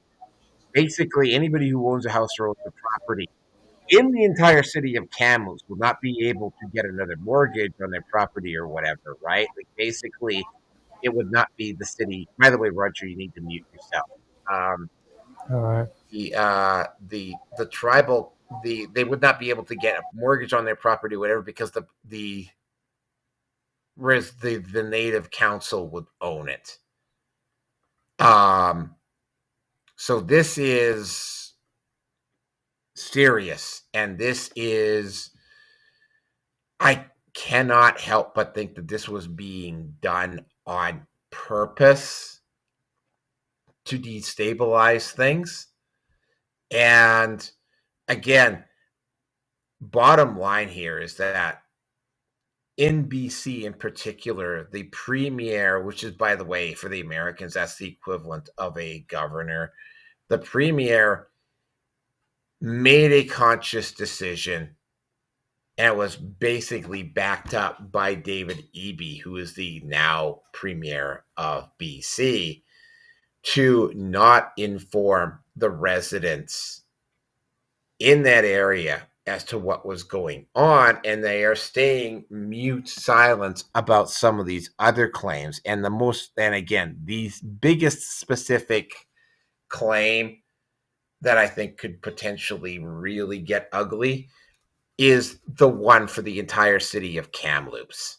Like I said, there's 100,000 people that live in Kamloops. It is not a small place. I mean, it's chump change compared to Chicago, right? But 100,000 people in the interior of BC is a big goddamn place.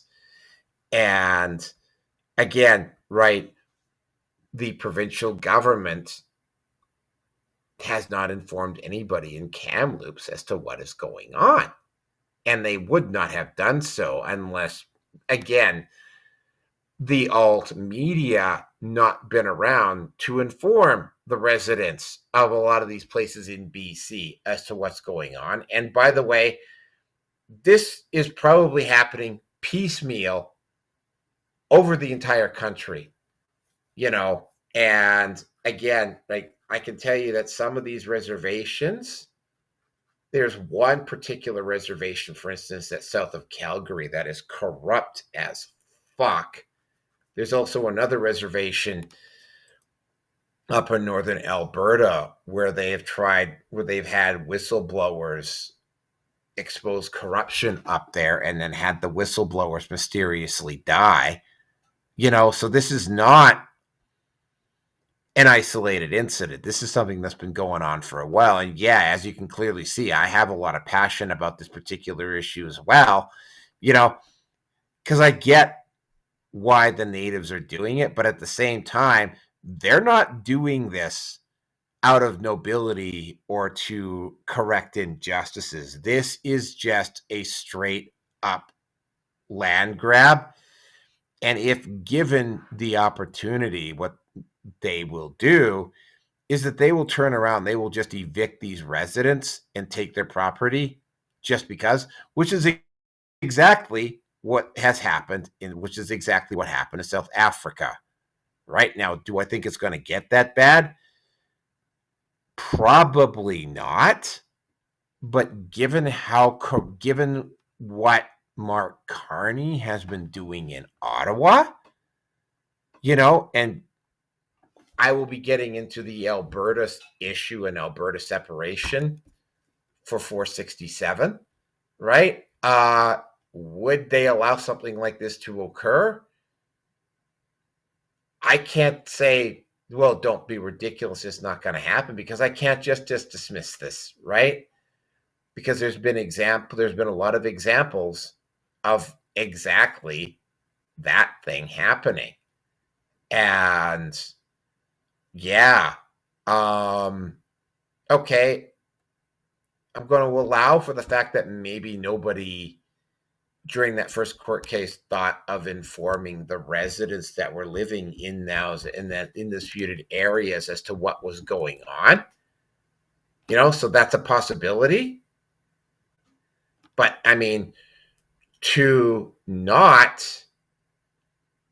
continue to be mum over some of the other First Nations land claims that are now going on in the rest of the province and how it's going to affect residents that live in those areas, that is straight up willful neglect.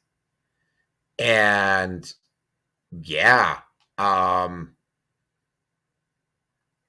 hopefully this gets resolved rather sooner rather than later. But it's like, this is potentially serious stuff. And with that, I'm going to turn it over to Roger, who could take this particular topic out.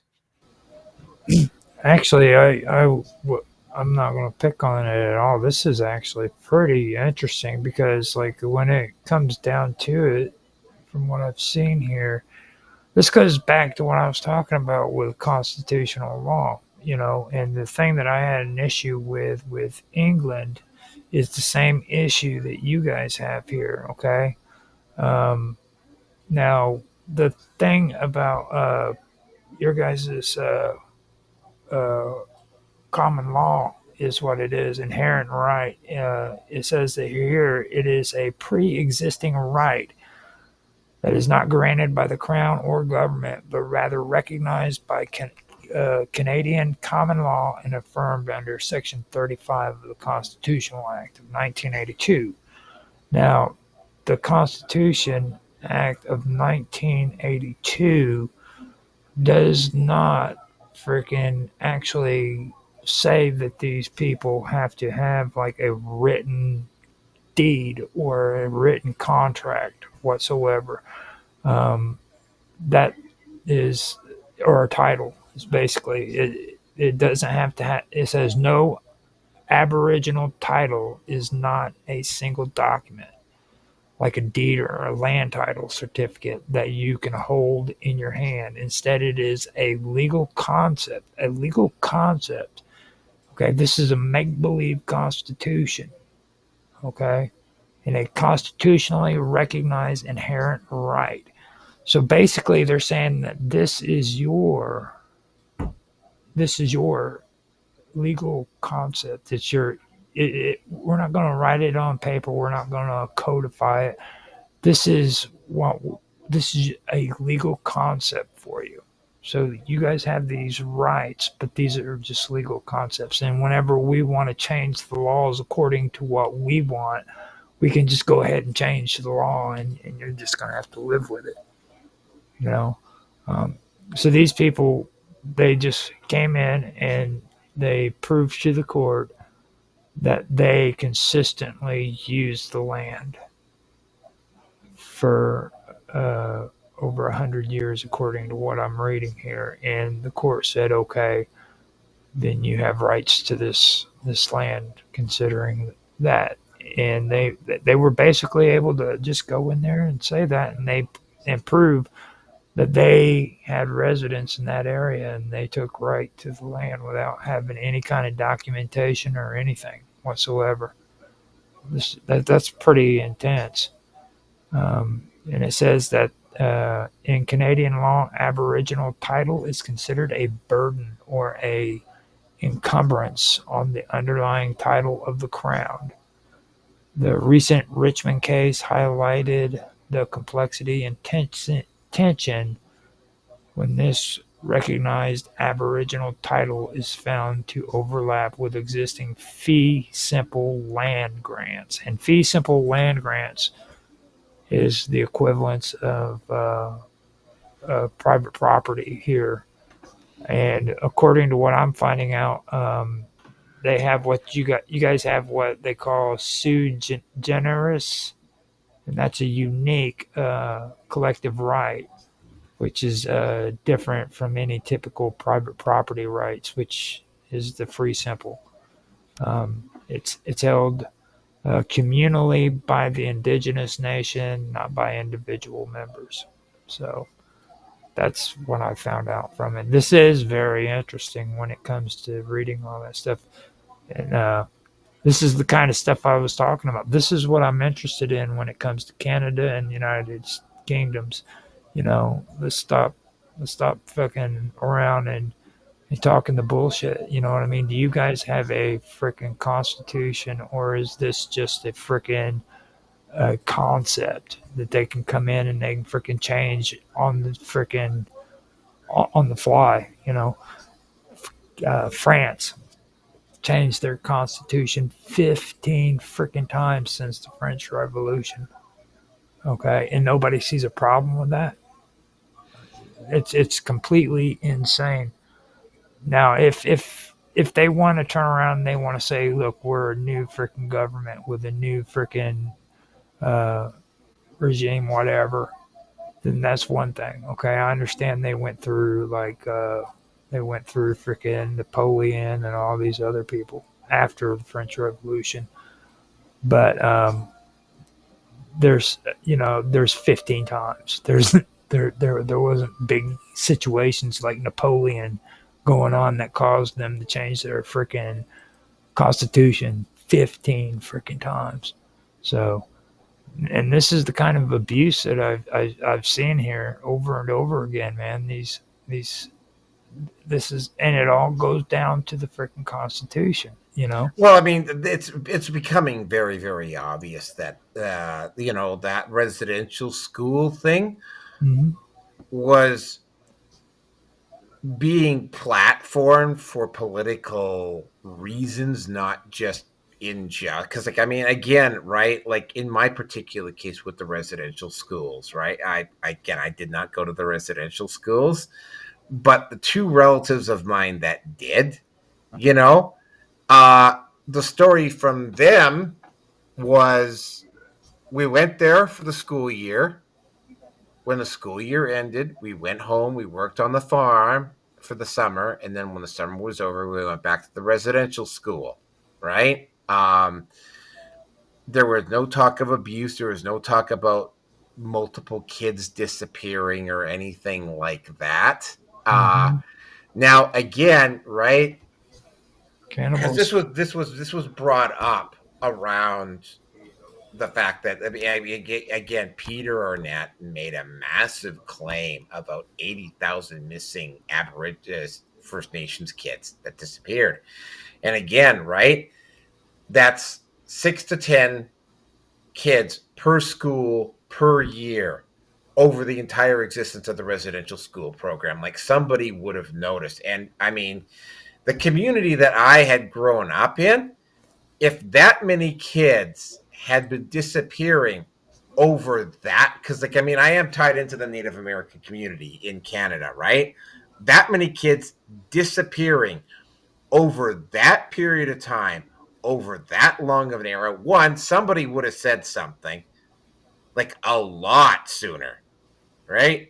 And two, right? I mean, like, they were eating them. Well, I mean, it's like somebody would have said something, right? Like, there would have been a leak. There would have been multiple leaks, like almost a century ago, right? Because, I mean, you're talking about like again, let me break this down to you. The residential school program started back, I believe, 1860, 1870. And like Peter Arnett was making the claim it was like 80,000. Again, you break that down by the total number of residential schools, you're talking like 5 to 10 kids per school per year over the entirety of the existence of the residential school program, right? Like, there was no talk in family circles or any of the other circles that I was involved with that involved a lot of natives of like large, massive numbers of kids that disappeared, right? That would have been caught, even if nobody on the colonial side, for lack of a better term, spoke up and said something, that there would have been chatter on the native side, and that's not there either, right? And also, you know what? They've had 3 or 4 excavations done of these properties. They still have not produced a body. Again, going back to your point, it's Canada. There's lots of real estate to hide bodies. But again, right, like, this is a politically motivated issue. Now, is this basically who is benefiting? The question that comes up for me around this is who is specifically benefiting from for staying quiet on this and not informing the residents in these areas, is specifically like that one for the entire city of Kamloops. Like, yeah. Wow, right? That's like, what I was wondering. Who is benefiting from this? Well, first of all, the tribal councils are obviously benefiting, but what this does is that it inhibits provincial authorities from being able to develop their territory, their provincial territories, without having to go through another set of bureaucracy. So now not only do you have the local bureaucracy, but now you've got and the federal government. Now you've got the reservations that own that land as well. Now you have to deal with them. So that's 3 different layers of bureaucracy that you got to go through. Oh, and not to mention the fact that you also have to deal potentially with corporate bureaucracy as well, right? That's 3 or 4 different layers, which makes it a lot harder to get to do anything. which makes it a lot easier for the federal government to maintain control, right? So there's kind of like a mutual back scratching thing going on here. I don't think it was. I think somebody came up with a good idea. Is what it was. One of these smart Indians said, "Look, I want to take. We need to take claim of this area," and they just took claim of it because, like right here, the court recognition. Okay, now it says its existence in a specific area is when it comes to freaking this sui generis. Its existence in a specific area is typically established through a court case where a First Nation must provide evidence of continuous and exclusive historical occupation. Now, the recent BC Supreme Court ruling did not create the title, but rather legally confirmed that it existed for the Cowichan tribe. Cowichan, not Cowichan. Cowichan tribe or tribes in that specific area, which the court found had been continually occupied. So if they had people just living there among everybody else, all they had to do was say, "Hey, this is our land. We want it." That's it. Well, here's the really weird part about it. Let's just take another step back here, because I actually was out at the biggest golf and country club in the Lower Mainland is the Royal Vancouver Golf Club, which is actually on a reservation. And how do I know it was on a reservation? Because the one time that I was out there, and it's a big ass shocker when you drive through, right? Because it's like you drive through the reservation territory and you see dilapidated, rundown houses. You see poor people. You see a lot of natives walking around, and you can clearly tell that the buildings were dilapidated and not well maintained. And you get to the Royal Vancouver Golf Club or the Vancouver Golf Club, and like just opulent, like super expensive cars, like just like the upper crust of the Lower Mainland on that territory. And they have a deal with the reservation, and they pay the reservation money to have that territory. And yet somehow that money, and they must be paying quite a bit, because we're talking this particular golf club is very elite, very exclusive. Like we're talking about like the rich, like the ultra rich of the Lower Mainland. This is the golf club that they use. And yet somehow none of that money seems to be making it over to the reservation. So where's this money going? Right? Like, and this is not just Vancouver. I mean, like, again, right? Same thing with that reservation south of Calgary, that one that's been known to be corrupt for years and years and years, right?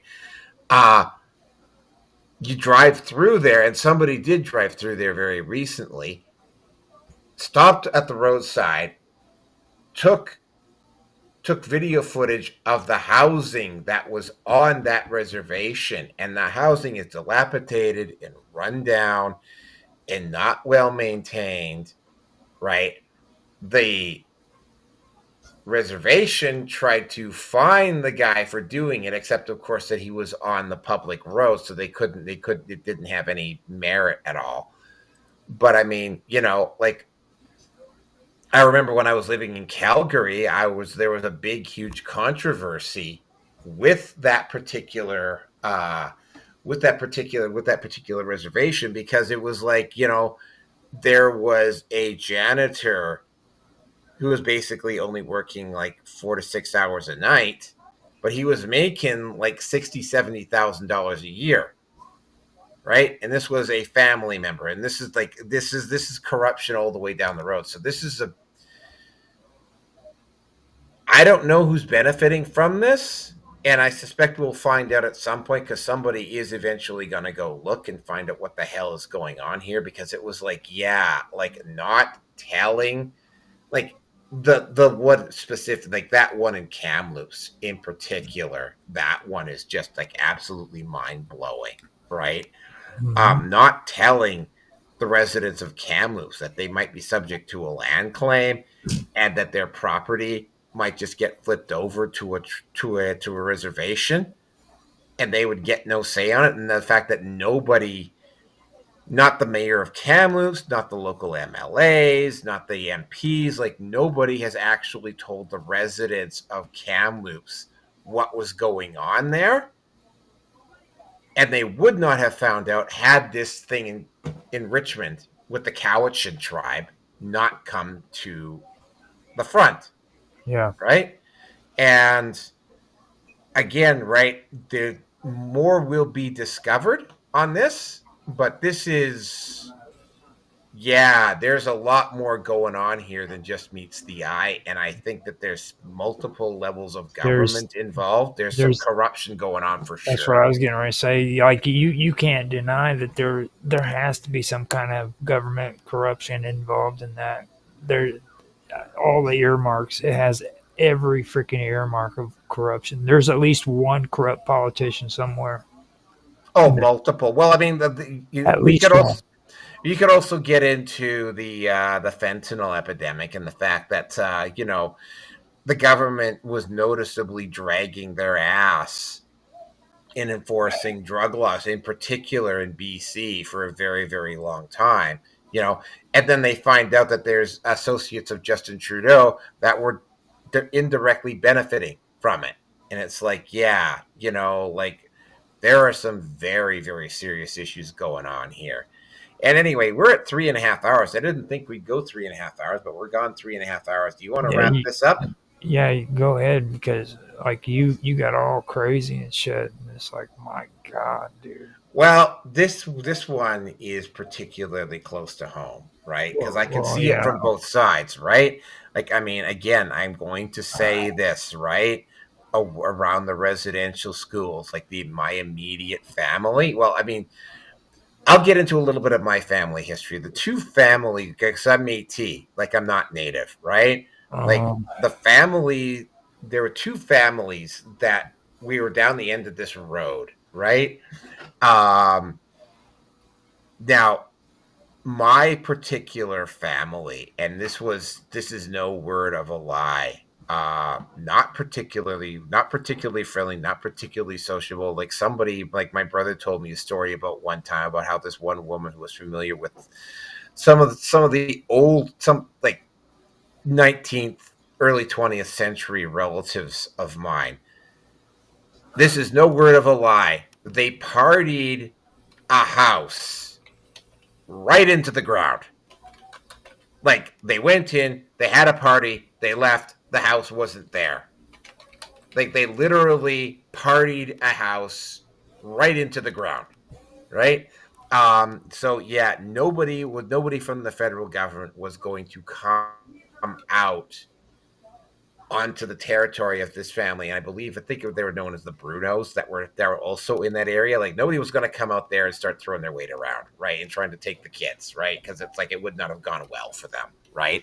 But I mean, if the Métis kids were on the reservations, those kids did end up in the residential schools, which is what happens to some other relatives of ours. And again, right? Like their experience was, we went to school, we got an education, and when the school year was over, we went back and we worked on the farm and helped the family. And then when the school year started, we went back, and there was like no unforetold or unexpected scenes or anything of the sort that occurred in that experience, right? Like, and it's like, again, right, in all the time that I have been around the Native community, like there was definitely some talk, for instance, around the Highway of Tears, which is the Yellowhead Highway, and about all of the missing women that were disappearing along that highway, right? But I never heard a lot of talk about missing kids or missing people from the residential schools, right? So it's like, yeah, there's somebody is benefiting from pushing this narrative, and which is, by the way, also the reason why the federal government tried to outlaw discussion about the fact that nobody was finding any bodies on any of these reservations, where they tried to label that as hate speech, right? The fact that they had done these excavations on these reservations and hadn't found anybody, right? Like, yeah, there's some serious corruption going on there. And yeah, this is kind of close to home for me. Well, I mean, you know, when it comes to that though, like, is it corruption because freaking they don't want it being discussed, or is it just is it corruption because freaking, you know, they freaking do want to discuss it?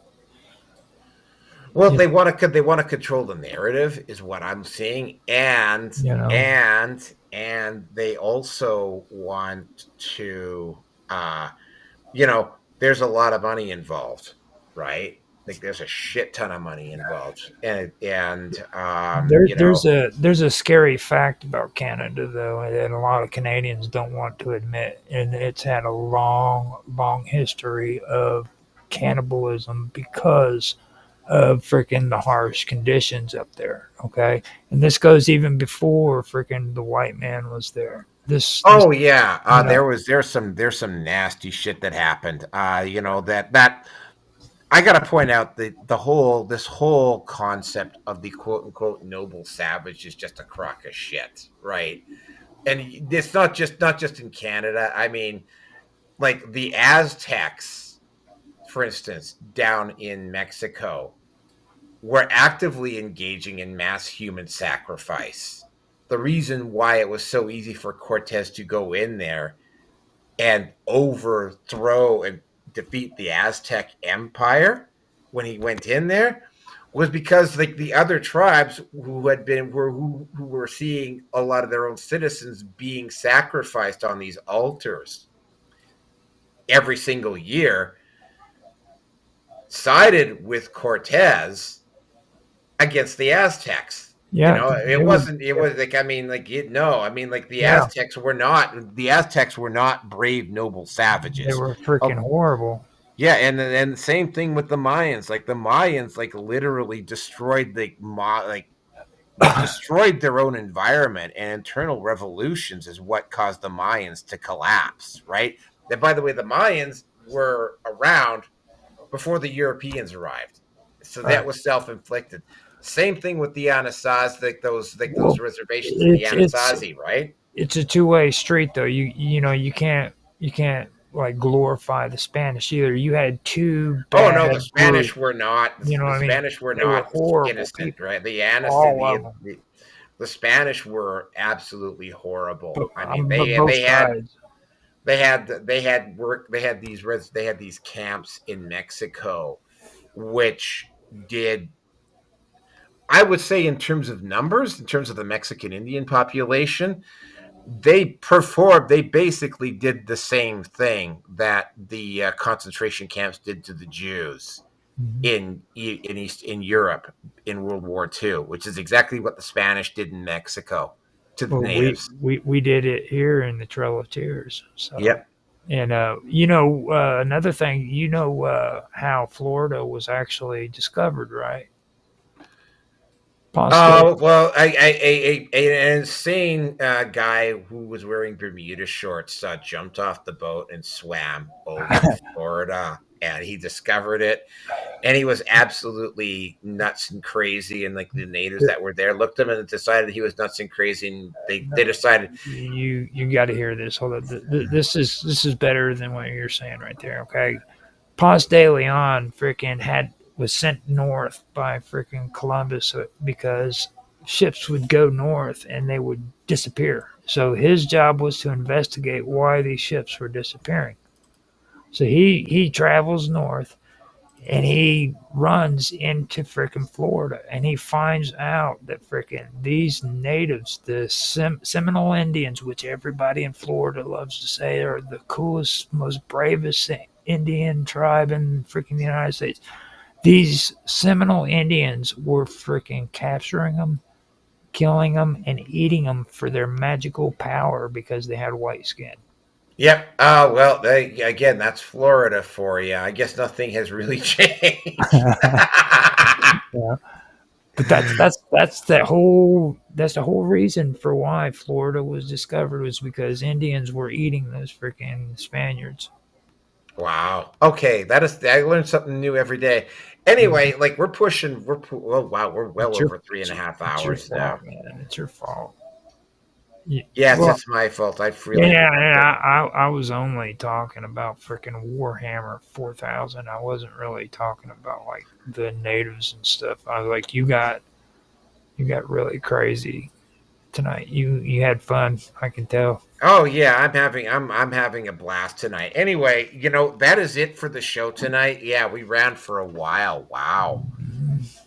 Well Good. over 3 hours. I hope the two whole people that were listening on. Here's the really weird part about Kick and Twitch, and when I get off the air, I'll explain a couple of things. Like I can log on to Kick on my computer, but I can't log on to it on my phone. But I can't log on to Twitch on the computer, but I can log on to Twitch on my phone. Yep. Yeah. That's You figure that out. I already know it. It's one's freaking geared towards the telephone, and the other one's geared towards the computer. Anyway, that is it for tonight, folks. I just about ran out of Red Pill Nation memes here to show you. But thank you, everybody, for listening tonight. I will see you on the next one. I think 467 is also going to be very interesting. But yeah, that is it for tonight. Thank you very much for listening, and I will see you on the next one. The next show is probably not going to be happening. Just an FYI here. Probably not going to be how. It's going to be about a week, at least a week before it happens. I might actually be able to do it on a Sunday, like the next 4 Sundays. I might actually be able to do it on Sunday, so it might not be till the 16th. All right, but it could be as early as the 13th. I will, however, possibly, depending on circumstances, do a Naroki 5 live stream in between then. But anyway, thank you very much for listening tonight. I will see you on the next one.